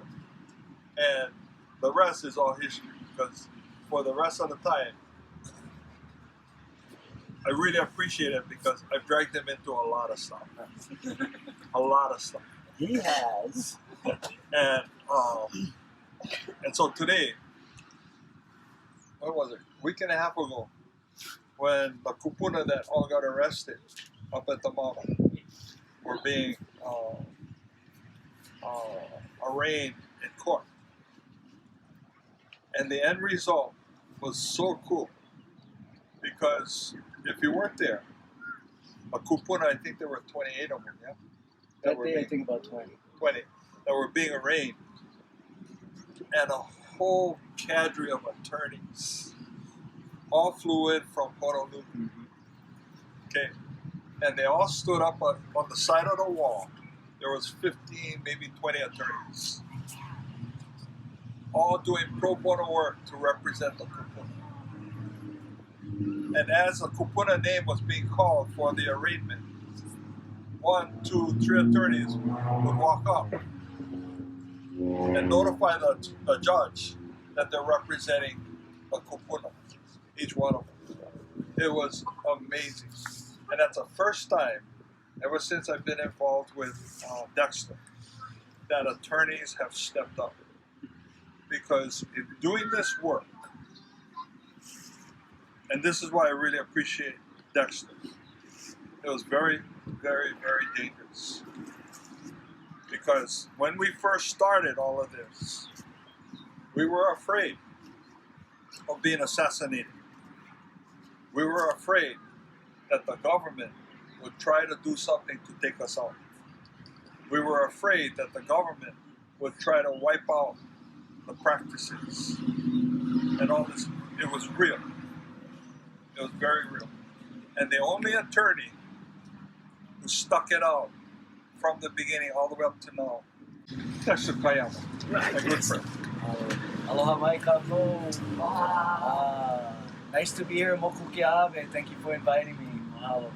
A couple things with Kale's story first. Thank you, I appreciate the story, but he pumped it up a whole lot more than it needed. First one with the Naue, when he called me, the first thing I said is, I don't know. But I said, well, let me try to look it up. And it just so happened that, with Keakua and our Na'aumakua, they kind of led me to this little statue that said choice of evils. So I said, choice of evils? And actually, Hanalei was part of that too. Yeah. Over there on Kauai. And when I saw choice of evils, and choice of evils essentially says that I break this law, which is they were standing in there and trespassing, to prevent a greater harm. So that's what it is. It's also known as justification or necessity. So it made sense to me because what they were doing was preventing desecration. And what's greater harm to our people than desecration, right?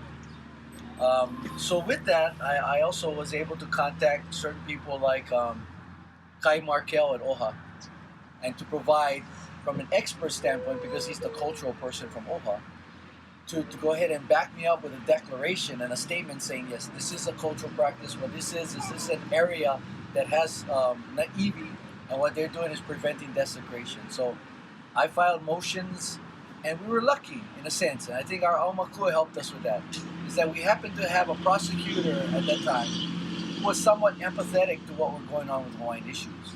So when he read our motions on the choice of evils, he actually agreed to join with us to stipulate to dismiss the complaint. So we wrote it up in a way that choice of evils is the reason why they were doing what they did, and why the prosecutor was willing to agree to stipulate to dismiss the case. So all of these people who were with me and Hanalei who joined in, because Hanalei was representing himself, but he kind of used what we had also to make that argument. All of those cases got dismissed. And the choice of evils happens to be one that has held on. In 2015, when the Kia'i were arrested on Mauna Kea, they also used the choice of evils defense. Again, preventing against desecration. And it just so happened that also prevailed with the court. Now, what was interesting about what happened in 2015 is that it took it a step further. We had Kalekoa Ka'el and Kahokai Kanua, both Olelo Hawaii speakers. And what they did is they notched it up a level by saying, we want to testify in Olelo Hawaii.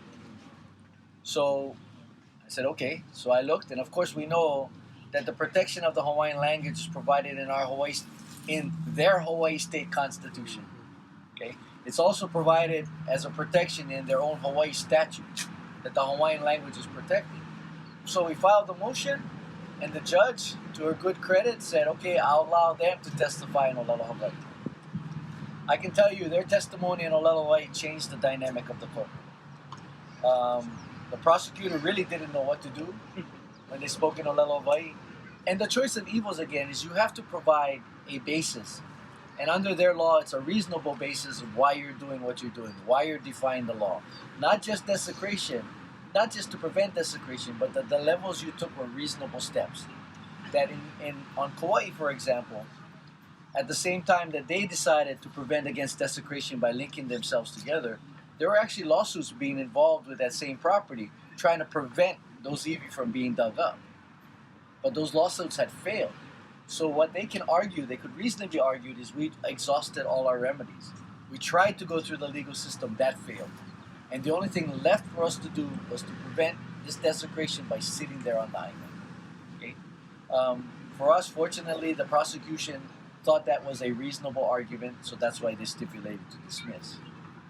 On Mauna Kea, when it came to the Kiai, Kaho'okai and Kalekoa both invoked their genealogical connection to the Mauna through Umi. And they said that Umi had always been a protector of the Mauna. So it was their kuleana as part of a family connection to continue that protection of the Mauna, in addition to stopping any kind of desecration that could occur. Again, because the prosecutor did not cross-examine either Kaho'okai or Kalekoa, because again, she was lost when she saw the Olalovai, then their testimony is admitted as being uncontroverted. So their testimony is evidence that what they did was reasonable. Their testimony is evidence that what they were doing were choosing the choice of evils to prevent a greater harm to the Mauna. So the judge dismissed them, found them not guilty of the complaints. So what happened with Kupuna this time, that were arrested, they also have the same belief. And many of them can invoke one connection or another, whether it's a genealogical, whether it's a cultural, whether it's a religious, whether for someone like Hanalei also, who may be all of those things, he also participated in the contested case hearing. So he tried their system to prevent the construction of the Mauna Kea, of the TMT. He exhausted that remedy, and that failed him again. And I can tell you, and Hanalei will agree with me, any reasonable person who had reviewed the evidence that was submitted in a contested case hearing, if they had no connection at all, neither government nor Kanaka, if they just came in as an impartial observer and reviewed the evidence, I said it, we would have won easily. Because the evidence was overwhelming that what was going to happen on the mountain would be a substantial and adverse impact to the mountain. That is their state law. That's their conservation law that says we will not, because it's conservation land, we cannot allow anything that results in a substantial or adverse impact in the conservation district. They already admitted it. They admitted it in prior testimony. They admitted that what they were going to be building and just the evidence of what they were going to do, removing 64,000 cubic yards of material from there. Building a structure that was 18 stories high, the largest telescope, probably as large as the other 13 telescopes put together. That kind of footprint. And yet, the contested case hearing officer determined that that wasn't substantial adverse and passed it. The Supreme Court, in their uninfinite wisdom, is that what I would call it, decided that they were correct and also agreed that TNT could be built, except for one dissenting judge, Justice Wilson. And Justice Wilson said, essentially, that what my brother Supreme Court fellows held was nonsense. They actually eroded the law. By doing that, he calls it the degradation principle. That we no longer have any kind of protection in conservation districts anymore because of what the Supreme Court said. So someone like Hanalei can also say, I exhausted every remedy available to me, and all that was left to me was to sit on this mountain in defiance. Now, he never get arrested yet for this time, but it's, he sat there. So no, we already know that if the time comes and it has to happen, he's going to, right? And he has those arguments available. What's that? Yes. And myself, even though the last time I assisted as an attorney, and I participated in the contested case hearing. I represented Kahea. So I was able to, the person responsible for putting together the CDUP, I got him to admit on the record that he had no cultural background whatsoever, no Hawaiian cultural background, no training, no knowledge of Hawaiian language, no knowledge of Hawaiian culture. And yet, when he said, what I put together, we took that all into account and that was fine, we met all the requirements. How can someone who has no knowledge, admits he has no knowledge, be the person responsible for putting together the CDUP? It defies logic, it defies common sense, but yet that's what we had to do. So having gone through that myself, I was also there on day one. Because I also told, despite there were many people telling me not to get arrested, I said, I can't, it's in my core, it moves me to my very soul, I have to be there. If they're going to go up, I'm going to be there to get arrested. And I was there on day 3, the first day of confrontation. And I said, okay, I'll be with the Kupuna, I'll stand as the spokesperson, and if they arrest, I'm the first one arrested. And they looked at us and they said, that's okay, we're not going that way. So they never came our way, right? Nice story about that first day. When we first started, Kalekoa, Walter Riddy, and 6 other people, including Jamaica Osorio and Malia, went up there and they chained themselves to the guardrail, the cattle rail. They were going to be the physical bodies stopping anything from moving out. So I was responsible for getting the Kupuna, and what we were going to do is try to prevent them from setting up blockades on the road. So here we are at about 3:30 in the morning, and to begin with, there's only 3 Kupuna. I went, oh, kind of hard to really set up a barricade. At that point, I was a little worried. But as time came by, I think about 4, we had a good 13 and a good solid 13. And so it moved from the barricade to right in the middle of the road, right where they are now, just a little bit further. Because the thought was, well, I'll tell you what, by that time, Kalekoa and the 8 had already been arrested at the guardrail. They're still chained, but they're arrested. So Kupuna thought, well, let's stop any extraction vehicle from coming up the road. We're going to be the physical barrier to prevent that from happening. So they sat in the middle of the road, and police and enforcement were just, they didn't know what to do because they did not want to deal with the Kupuna that day. So after about 8 hours, they asked the Kupuna, some of the people up at the guardrail were having some health issues. Would you please brake so we can send the extraction vehicle up so that we can have them removed, taken down, processed, and let go? So the Kupuna said, okay, for health issues, we will brake and we will allow you up. So they broke, and many of them went up to the cattle rail to support those who are chained. So the extraction vehicle that's coming from Hilo drives up and runs out of gas right at the blockade, right at the road. So it forms their own blockade, the Mauna Kea axis. So, So then what happens? A couple of Aloha guys and all the young people decide, we're going to help you, law enforcement. We're going to push that vehicle off the road so you can send the next extraction vehicle out. So the next extraction vehicle doesn't come. Everyone goes, where's the vehicle? It's stuck in traffic down here in Hilo because of the blockade that they're trying to set up on the road. So they cause their own traffic. So later, right, I think it was about 2 o'clock, the police said, you know what? You 8 guys, you are unarrested. You guys are free to let yourself go and walk out. First time in my life I ever heard people get arrested and then unarrested in the same place. So I asked Kahele, Kalekoa's wife, I goes, well, wow, what do you think of this? And she said, magical. That was the word. Now, there's 2 things about that story to me that's important. One, planning and preparation for that day of confrontation took place days and weeks before. Okay? So it went so far as Kalekoa, Kahokai, Andre, Kahele, and a bunch of them were wise enough to understand we needed permission from the royal order so that we could use Pulu as our Pulu. And they got that from Alika Deshia and the royal order a day or so before, so they had their site. And they had already staked out the area, so they realized that Pulu would be a perfect staging site. So the idea was to go up Friday, 2 days before, because governor had already announced that on Monday they're going up. So let's be there first and hold space. So that's what they did. They held space. I went up there, and that first night only had 13 cars, so we were a little bit worried whether we would have enough. But people started to come, and so they were, and we also focused on nonviolent direct action. So Kupuna was prepared on what to do if they came, how to conduct themselves in Kapu'aloha. And we also invoked our Aumakua and our Akua. So in my mind, when all that happened, I think it was a function of not only us being prepared, but our Akua and our Aumakua knowing that and helping us. We helped the Mauna turned right back and helped us. So, I mean, some of those things that happened, you could say it was coincidence, but I don't know, man. To me, that was Akua and Aumakua driven, very much so. Divine intervention. Yes, as you can say, divine intervention. I think that has been the case the whole time.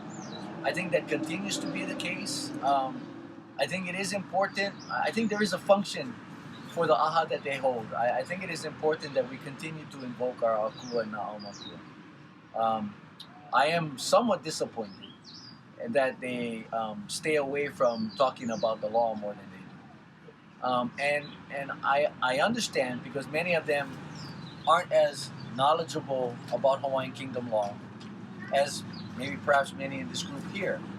So what they do is they're sticking to their strong suit, and their strong suit and their knowledge base is culture. So, and their knowledge base is knowing that it's still wrong to desecrate the mountain. So that's what they're focusing on. And so long as they have stayed away from talking about politics and law, I haven't interjected myself. And the only reason is because I understand the focus is let's stop the TNT. But recently, in some of the places, including the March on Oahu, they have begun to start talking about law and politics. And for example, they invited a speaker who is a staff member at OHA, Office of Hawaiian Affairs, to get up. And he started talking about us as a people participating in the vote and starting to vote. Now, that's not necessarily a bad thing, because I do agree, and I think Kale is part of it, is that we may need to be more active in who's in office and who's not. Because those who are in office are the ones that can put us at this jeopardy and this peril at times. We just need to be aware why we're doing it, okay, and who we're putting in office. Because, for example, when I see OHA up there speaking about getting out the vote, my red flags go up, because I know OHA is famous for wanting to push us down the federal recognition route. And we know they've done it. I've opposed it. I've actually come out a lot of times. They've tried to go to Kana'i Olovalu, Na'i Aupuni. So they have their own methods of trying to get us involved in an indigenous Native American system. Okay, so it has its good and its bad. So now that they're starting to talk about participating in politics, I'm thinking, okay, I need to be a little bit more vocal. If we want to talk about politics, then we have to use the right terms. Like Kealii says, we have to talk about what the council did, the Council of Regency, and that's Keanu, and that's myself, and that's Kaui, did a few months ago when he was meeting with Maui County Council. And Maui County Council has decided, or at least they've made attempts to follow Hawaiian Kingdom law. Okay, so that's why we created a proclamation basically saying, for the time being, because we know we're under occupation, okay, we know we're under the Hawaiian, the United States' rule, but for the time being, we will adopt the laws in place, as long as they are not inconsistent with Hawaiian Kingdom law. Okay, and part of the notion is, we want to kind of create as smooth a transition back to the Hawaiian Kingdom as we can. Okay, so we want to know that when the time comes, all we need to do, as Kealii says, is replace those in our government structure, our infrastructure, with those who are loyal and will pledge allegiance to the Hawaiian Kingdom. We don't need to change really anything, because all that system that they use today is our system. Okay, all they did when they overthrew us was replace our people in charge with their people and say, okay, now you swear your allegiance. So we need to do the same thing. So by issuing this proclamation, and I can tell you it's more complicated than just issuing, because someone like me might not be smart enough, and we have to really analyze as to what is consistent or inconsistent with Hawaiian Kingdom law. So some of the things that move forward might not be as easily, we have to really think about it, right? But we wanted to give an opportunity for one, Maui County, since they seem to make a concerted effort to follow Hawaiian Kingdom law and at least pass laws that are not inconsistent, we want to make that available to all the counties and then the state government. Because the idea is we can get them to start following or administering Hawaiian Kingdom law, then we're on our way. Now, I can just tell you, it's easier said than done. And who knows, somewhere down the line, when we're all held accountable, 30, 40 years from now, someone might say that what we did perhaps wasn't the wisest thing. But, we kind of operate without necessarily a real template. So we operate just based on the knowledge we have, and we think, and it's consistent with what we think what was going on. So we'll have to see how that all plays out. We believe it's the right thing. But I don't mind being held accountable at some point down in time to the Hawaiian Kingdom. I'm perfectly fine being held accountable. And someone says, brother, you could have done it better, you didn't do it correct. I'm more than fine. You know why? Because that means the Hawaiian Kingdom's in charge. Right? That means our own people are in charge, and we're determining what is right or wrong. I'm perfectly fine to be held accountable to that. You know, as far as I'm concerned, I have no allegiance to the United States. I still pay my taxes. I still have my social security card because there are certain things that we still have to operate, and I say it because of necessity. We're stuck in this system. The monies that they pay me, maybe perhaps later when I'm retired through my social security, is money I put into the government.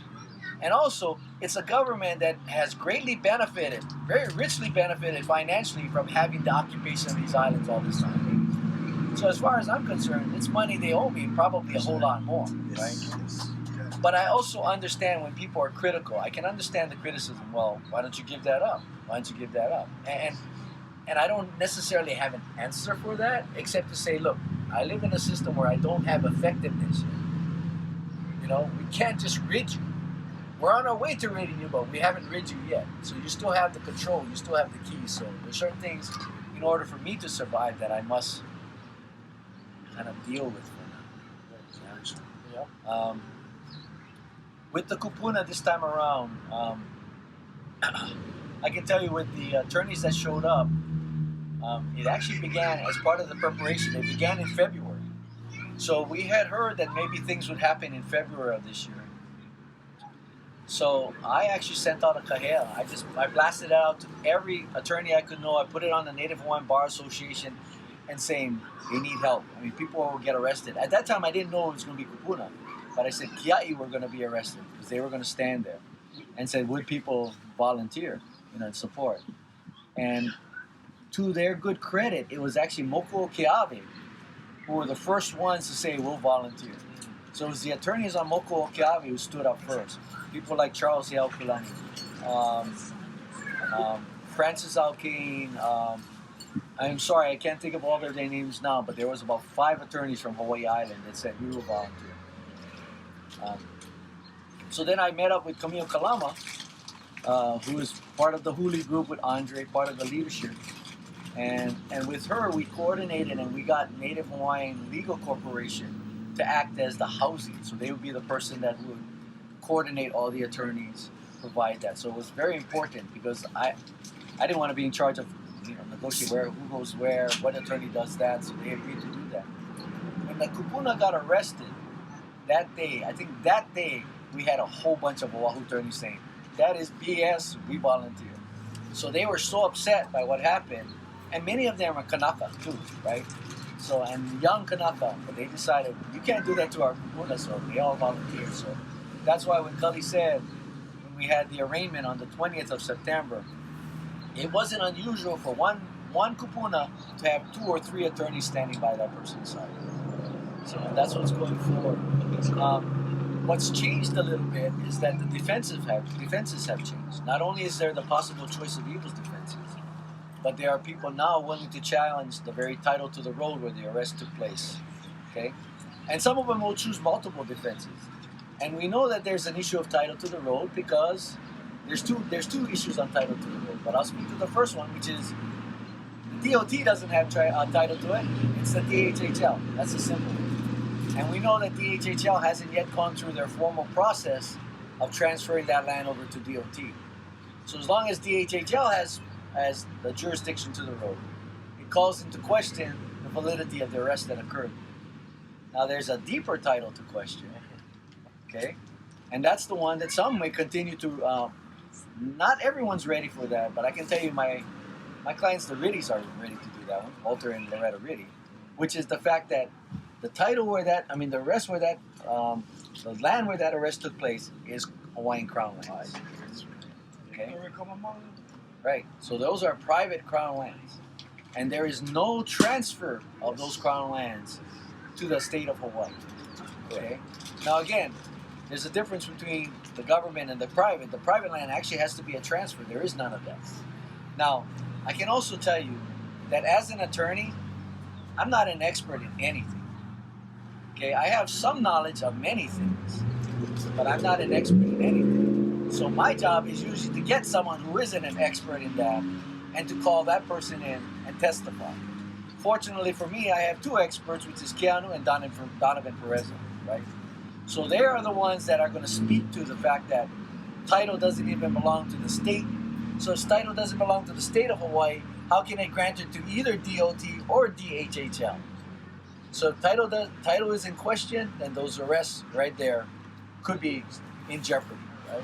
Illegal occupation, right? No treaty, no annexation, no cession, no legal cession of the lands to this government, right? So if the state has no legal title, how can they sublease it? How can they lease it to the University of Hawaii? If the University of Hawaii has no valid lease, how can they sublease it to the TMT? Oh, ole. Okay? The other thing is, what Kaho'okai understood is that with a yield possible jail sentence, he had an automatic right to a jury trial. So unlike the Kupuna, he had a right to have his case determined by 12 jurors. Good luck in Hawaii getting 12 people, once he makes that argument, finding Kanua guilty of this charge. And when you realize that they actually desecrated Ahu and Hale. And desecration is pretty clear. It says any object that is revered by a significant segment of the population. And I would argue as Kanaka, all of that, we are a significant segment of that population. And we decide that that is sacred. Okay? The other thing that works to their disadvantage is that Aha and Hale were up there since 2014. So it was up there for 4 or 5 years. So this argument about it being an unpermitted structure, you should have desecrated it. You should have taken it out 4 or 5 years ago. But allowing it to stand and allowing us to practice our culture on that Hale and that Ahu changes the dynamic of everything, right? And all of a sudden, when do you desecrate it? Just the month before you decided to go out and build the TNT. Well, desecration, right? So it looks bad. So maybe someone in their right mind said, "This is a time bomb. Just forget it. Let's dismiss the case now." I get there's more, but I don't know where to go from here, so I'll just stop. And if there's questions, I can answer questions. Yes. What's your take on, say, like, mutual arteries across the Kanaka against the American government? Say, if everybody decides to just take a stance, and we collectively take a stance and say, we're not going to pay our property taxes to the state anymore, we're going to pay it to the crown in order to the kingdom instead, you know? Or you know, what's the direction with the kingdom of organizing and, you know, developing more infrastructure to get that recognition and continue to move forward? Because in my thought, you know, if you could get 1,000 homeowners to get together and say, oh, we're going to pay, you know, even 25% of what we're paying the state to the kingdom, you know, even if it's in addition to the state taxes, so you don't get in trouble with the state. In the meantime, you're still funding the kingdom to get the process really rolling. You know, start setting up infrastructure, start really building a legal movement, you know, for the international courts and doing that. I'm relatively new to the island, man. I love the movement. I want to push it as much as possible. America completely shit the bed when they came out here. Like, it's totally needs to be, you know, reversed and corrected. So, like, you know, trying to organize the movement, I feel like is the key to getting this, you know, really, really rolling. And money is always king, you know. So, well, I know everybody else owes the kingdom money from around the world, but, you know, like local fundraising sorts. You know. So let me answer it this way first. I probably haven't given it as much thought as you have, or as many as some others have given it thought to. But the idea is not a bad one if we understand better what the whole plan is. Yeah, because I think that's where you need to have a plan. Because 1,000 people, in my mind, that won't stop the United States government. They're going to probably confiscate your home, put you in more, you know, try to foreclose you. That's my first initial thought. Now, maybe as 1,000 people, when that happens, if that happens to you, then to have 1,000 people submit a claim to the United Nations for the violations of the rights of a protected person, maybe that has a little more pull. But you as an individual, let's say you're the homeowner, what you're faced with, of course, is first the taking of your property. So you're left without property, you might have the claim, so you have some consequence that you feel. So, I guess I would need to know more about the plan.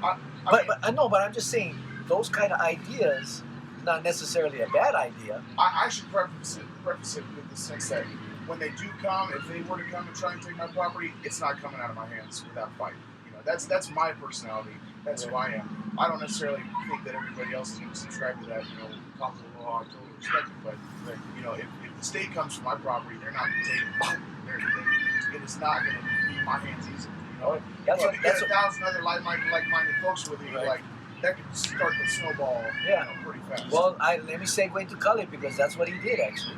Yeah. So it's a good point for him to take over and start that discussion on that. So the reality of this stuff is that Hawaiian Kingdom law still prevails. Yeah. So what happens is that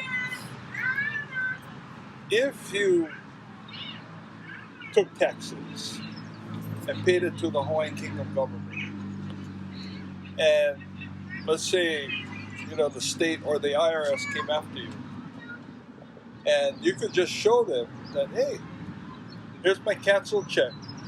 I paid the Hawaiian Kingdom government Hawaiian Kingdom taxes.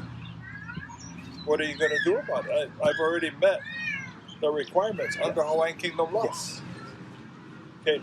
But he's also saying that he's not paying part of his so-called other taxes that he's supposedly owed to Well, the U.S. government. it could be a choice in mass. You know, I personally wouldn't pay the U.S. government my taxes if I don't have the choice. Well, I would rather pay it to there's the a kingdom, difference so. when we talk about property taxes versus income taxes and so forth. Yeah. Because in the Hawaiian Kingdom, there was no income taxes. I don't know if you guys knew that. Yeah. Okay, so there was no taxes on income. There was taxes on property. It taxed your dog. It was $1 a year that you got taxed if you own a dog. And there's other taxes. Okay. And so as a result of that, as long as you meet those the requirements of paying the taxes, and because there has been a proclamation that was made June 3rd with Dr. Sai and that he submitted to the county council for Maui, saying that all of the laws that have been drafted after the overthrow here in Hawaii shall be the laws, temporary laws of the Hawaiian Kingdom, as long as they are not in conflict with Hawaiian Kingdom constitutional law. Okay? Did you guys get that? Yeah. Now, the tax issue. Okay, we talked about this last night. The tax issue now comes into play because if the state and the county taxes you on your, say, property taxes, and you went ahead and paid the Hawaiian Kingdom, you're not in violation of the law. You did what is correct by paying your taxes on the Hawaiian Kingdom law. And now the burden of proof falls upon the state and the county to say, oh, you did it illegally, because all you need to do is say, well, your laws are not consistent with Hawaiian Kingdom law. So therefore, I don't have to pay it, but I did pay Hawaiian Kingdom taxes. Is anybody doing that yet? Not yet, we just talked about it last night. Okay. That's really good, though. That's a good discussion, especially since Maui County is the one that brought it. Maybe Maui County residents start to do that and then challenge the Maui County on that. Exactly. So, you can talk, anybody wants the legal stuff, go talk to Dexter. With regards to that, is that logic valid only in Maui? No. The proclamation, he said, was that logic only effective on the county of Maui? The proclamation covered all of the islands and all the counties that were made. Okay. Yeah. Okay. So, what is necessary, and like I said earlier, we all need to learn Hawaiian Kingdom constitutional law. Go to the civil codes. Read that. All of that stuff, because in the civil codes, it tells you what your taxes are, it tells you all the different things, especially, you know, and these were laws that were carried over. after the overthrow of the Hawaiian Kingdom.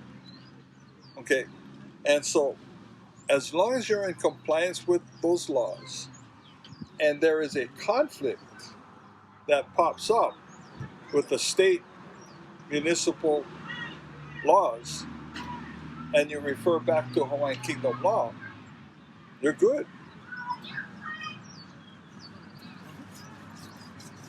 The problem is that we all got to start to take a look at Hawaiian Kingdom Constitution and the civil codes as well as criminal codes. Because when you go read it, it's amazing. It's amazing. So I only said Maui County because Maui County was the first one that actually seemed to want to adopt and follow Hawaiian Kingdom law. So I thought that would be the perfect test ground for it. Since they're the ones that seems to want to try to follow or be consistent with Hawaiian Kingdom law, okay, let's put them to the test. And if they decide that they're not going to challenge it, then it sets precedent for everywhere else, right? Because Hawaii County hasn't adopted it. See, what's really interesting is that Hawaii County Council, as well as Kauai County Council, in a meeting that they had on Maui with all the council members, they were trying to influence the Maui County Council members to retract what they were doing with Kealii. Traitors. I mean, they were putting heavy pressure on the Maui County Council to retract it because the Maui County Council, in reality, is looking to flip. Okay? They're looking to flip because of the three major presentations that Keanu had made. And they got it. They got it. So they were looking for ways so that they would not be committing war crimes. Okay, and this really got them. Because if Keanu had not made that proclamation, then all laws that the state and county lawmakers are drafting, okay, are totally illegal and war crimes. And so now it got the county council members from Maui really concerned, and they're going, but up to that point, they were okay because of what we call mens res. Yes. There's a knowledge that, they didn't know. But now that Keanu has made that presentation, they now know. And so they're subject to war crimes as they start drafting laws. So it was necessary for Keanu to make this proclamation so that they could draft laws in order to eliminate chaos, so that the cops could do what they needed to do, departments could continue to function, provide services, and they would be able to try to draft laws so that, and they're now going to really take a look at Hawaiian Kingdom constitutional law to see if they're in accordance. Yeah, in accordance with that. Especially with cars. Right to travel.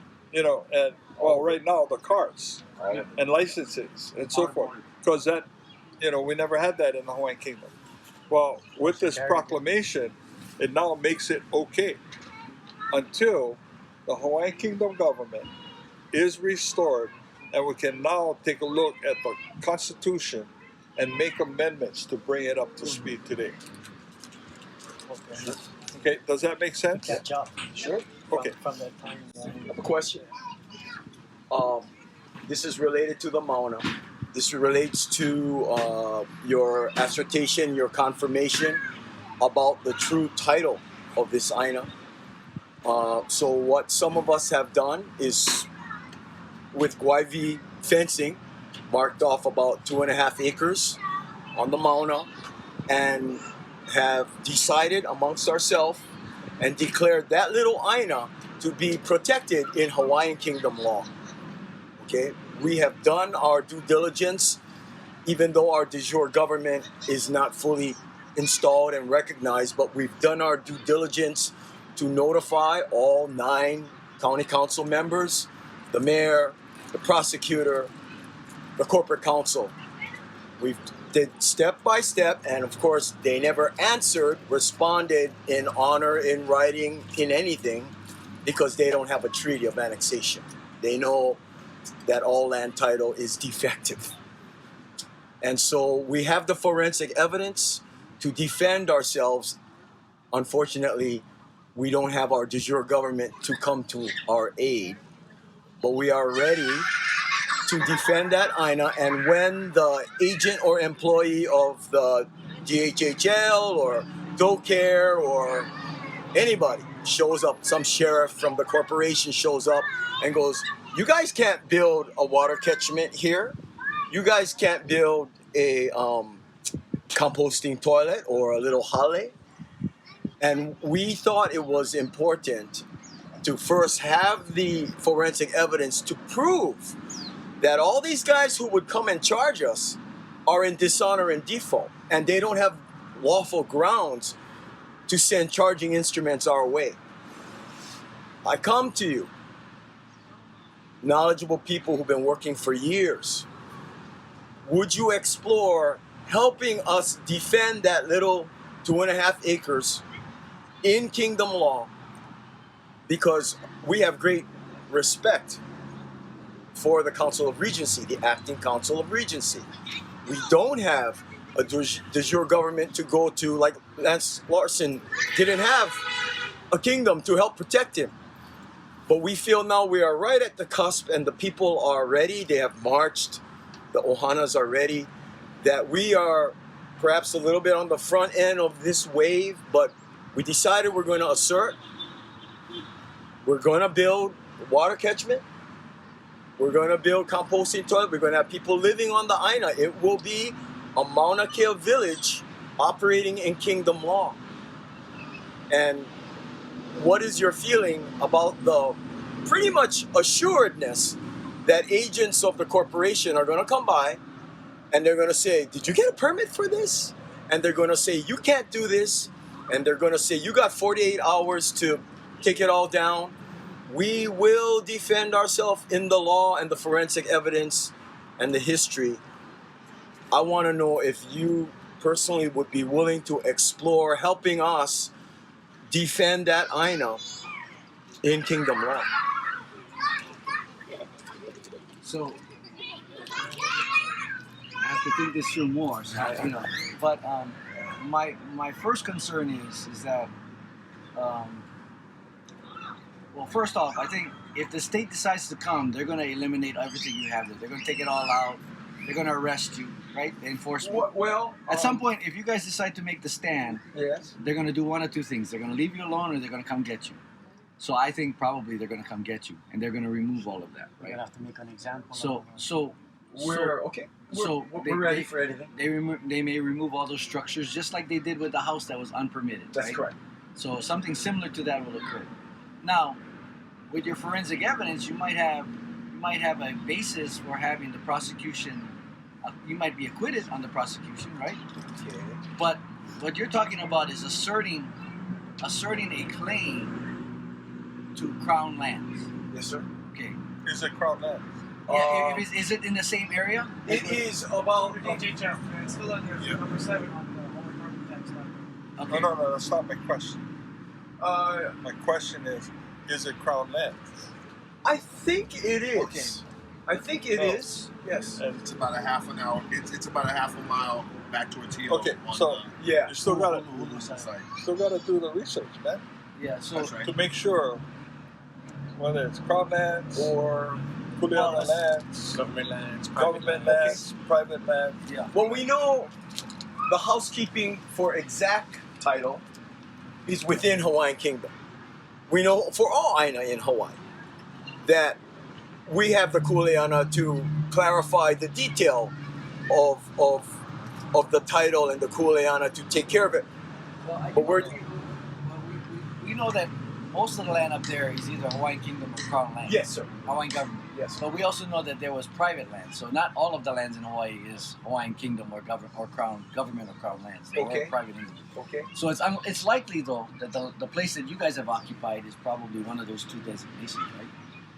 Well, like I said, you just gotta find out Yeah. what land it is, because what happens Yes, sir. is that if you're on the wrong type of land, then Hawaiian Kingdom law doesn't protect you. Period. Private lands doesn't protect you. So let's just say, for sake of argument, since you're here, that it's on Crown lands, All right. right? So I still think there's a question under what authority do you assert that control over that land? Are you asserting it as a native tenant? As a what? As a native tenant with native tenant rights? Or are you asserting it as a, I don't know, a lahui? Okay. I mean, I guess because Okay. what you might be doing is making an assertion that is contrary to the Hawaiian Kingdom government as well, or the Crown. We certainly hope that's not the case, and that's why I even bring this up amongst people who have kuleana and knowledge about these things. There's nothing to hide. It's full transparency. I don't care if the government people see it, but we do know that anybody who comes with a charging instrument or threats, and they got a gun or whatever they got, that they're going to have to provide evidence of their title in order to remove us, because we know by all the history and forensic evidence and law that the state of Hawaii and any agency thereof or the United States corporation have no lawful title to that aina. So we're asserting it, believing that, knowing that it's Hawaiian Kingdom jurisdiction and title. Well, so I see two separate issues, right? The first one is the arrest and the removal of the structure. It's possible you might have the evidence to show that they have no title and they can't prove title. Okay, right? So maybe you have the claims dismissed, the prosecution dismissed. The other one is actually making an assertion on lands that actually belong to the Hawaiian Kingdom government. So are you making an assertion or claim on lands that you really don't have a claim to, that it's actually the Hawaiian Kingdom government's claim, not yours or not Okay, your very good. others? If indeed, we don't have and a we, visual government. we need to do a title search. Okay, well, and you know what? Let's ask other questions, because, you know, does anybody else have any other questions? Okay. Thank you. Yeah, I was concerned, all this discussion about occupation and colonialism. Can you talk a little louder, please? I was concerned about the discussion of occupation and colonialism, and I'm more studying about neo-colonialism. You got a new style colonialism. It's not the old style where you can deal like with the Roman civil law and everything like that, which is what we're dealing with here. And you want to make amendments. You still want to make amendments to you know, he's saying like capitalism without exploitation. And Well, all the this. first mistake that you don't want to make is start to bring in colonization, colonialism. Okay. We're not bringing old style colonialism. This is a new style colonialism. We're talking about bank capital, finance capital, and dealing with that. And these laws now, I mean, you have to deal with it in that way. Like you said, it's tougher now. You might have this same old, you know, this is our National Guard and this is the law that they have to do, but we have to update it with amendments. But now you want all people to go back to fishing and agriculture too. I mean, this is a big step. This is more like, you want to talk about capitalism, you got the isms, and I mean that's like socialism too. But it's still the old style was capitalism then. I don't have a problem with any of those as long as it benefits all people. So I think you're at phase 2, which is the type of government you would have within your kingdom. So phase 1 would be, of course, restoration or restoring the Hawaiian Kingdom government. Then as a people, you decide what your government looks like going forward later on, right? So. This is why it's involved in what we do every day. What about us common people? You know, instead of relying and waiting, like we're on the mountain, that's a big thing. That's doing some stopping. That's action. So that's action on the cultural front. What about the action on the law front? You know, that like he wants to do. Like, you know, that's something that we can do. Now, this is one of the problems that is popping up, because there is things taking place on the law front, you know, but however, because, and I hate to use this term, but I'm going to use it, because the movement has now accelerated. When the movement first started, man, we were hitting our heads up against a wall. Okay, everybody was going around like chickens with their heads cut off, because we really didn't know. we didn't know all the stuff that Dr. Sai has been able to bring out to us. And so we were running around and claiming all kinds of stuff that the United States and the state of Hawaii was really happy that we were doing.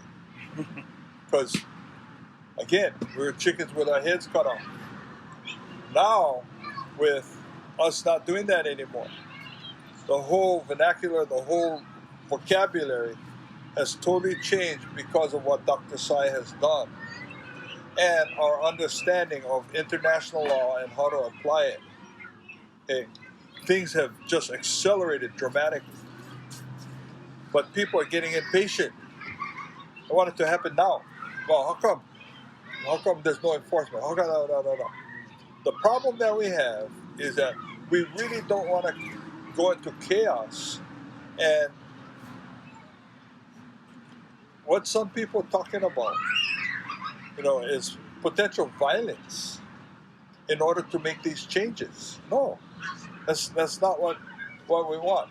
And it takes time, especially at the international level, because all these other countries that are getting involved, okay, they're looking at what the impact is going to be once they piss off the United States. I'm serious.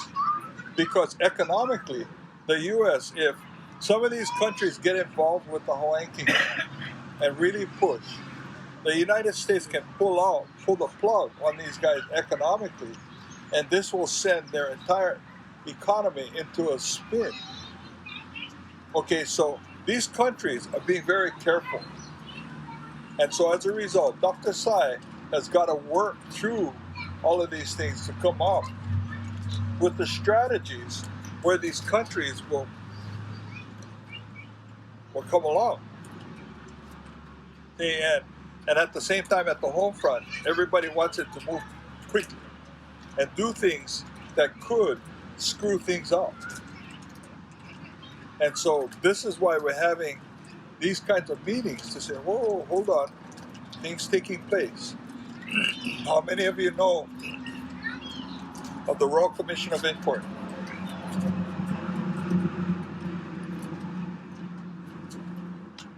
This is the reason. Royal Commission of Inquiry has been formed.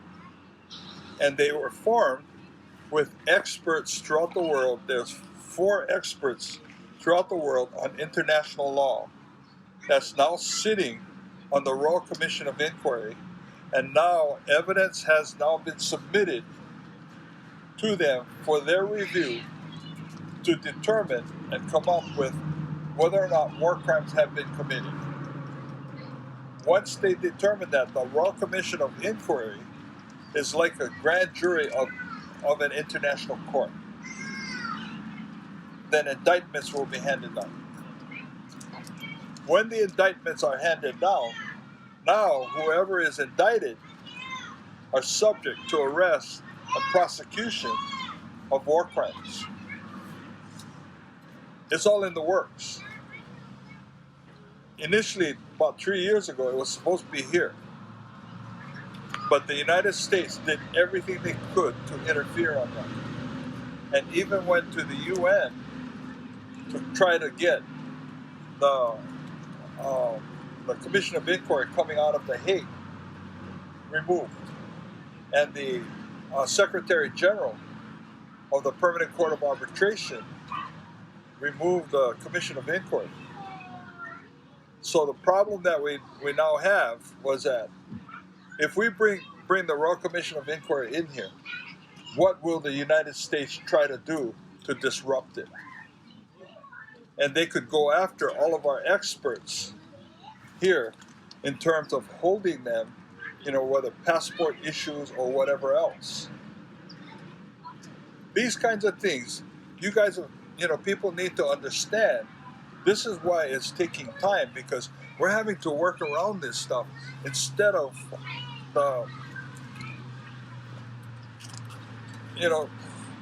picking up AK-47s and doing violent stuff, which doesn't make any sense for us.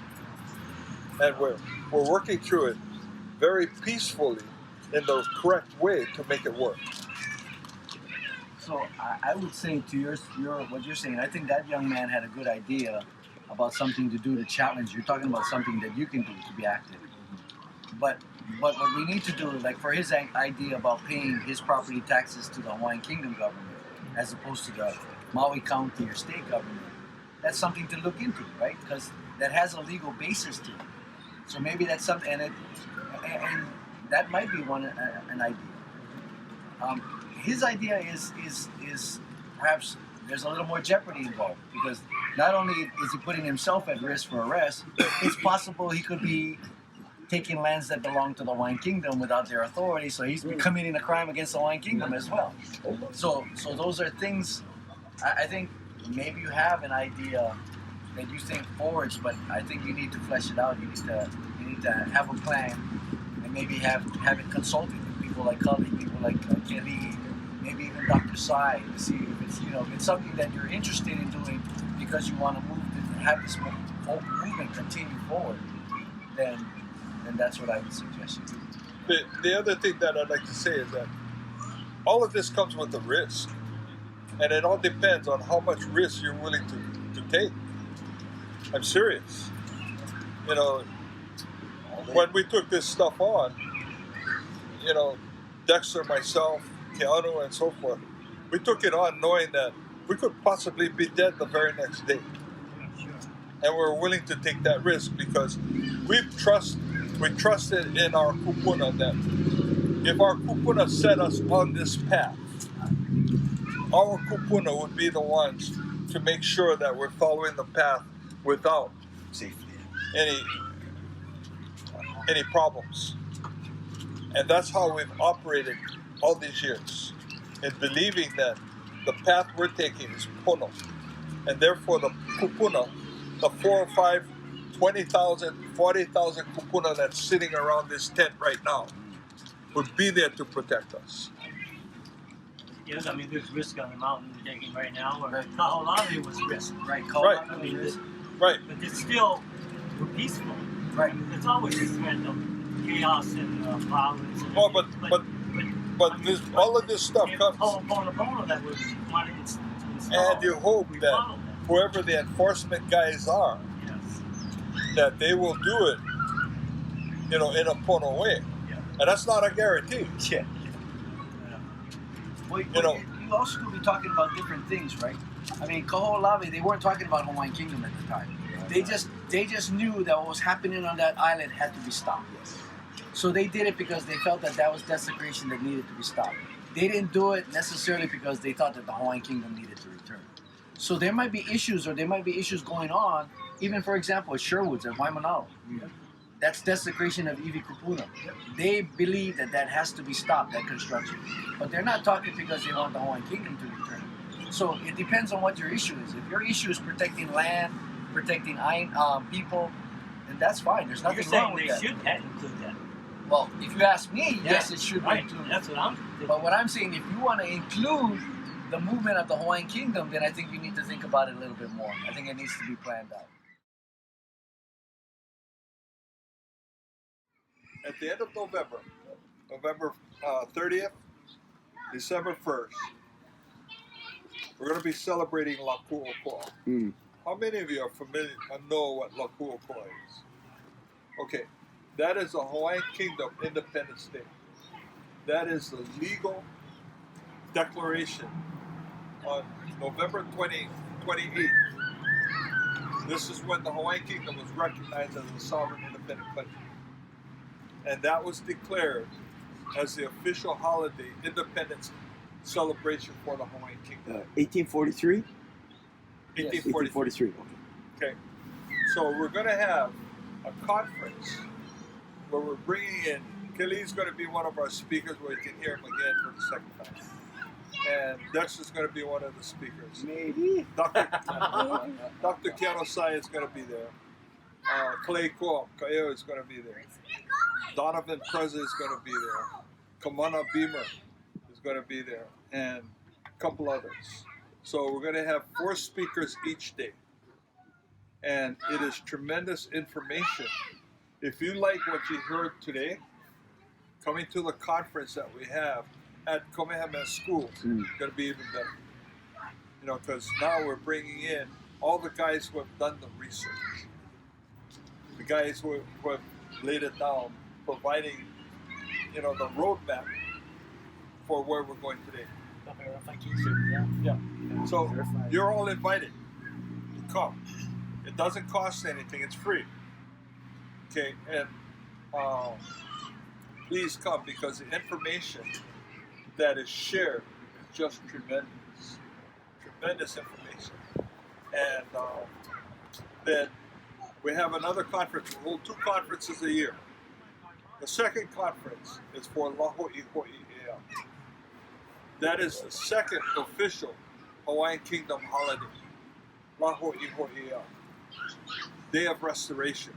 When they restored the Hawaiian Kingdom back after this captain from England took away the kingdom and held Kauike'ole hostage.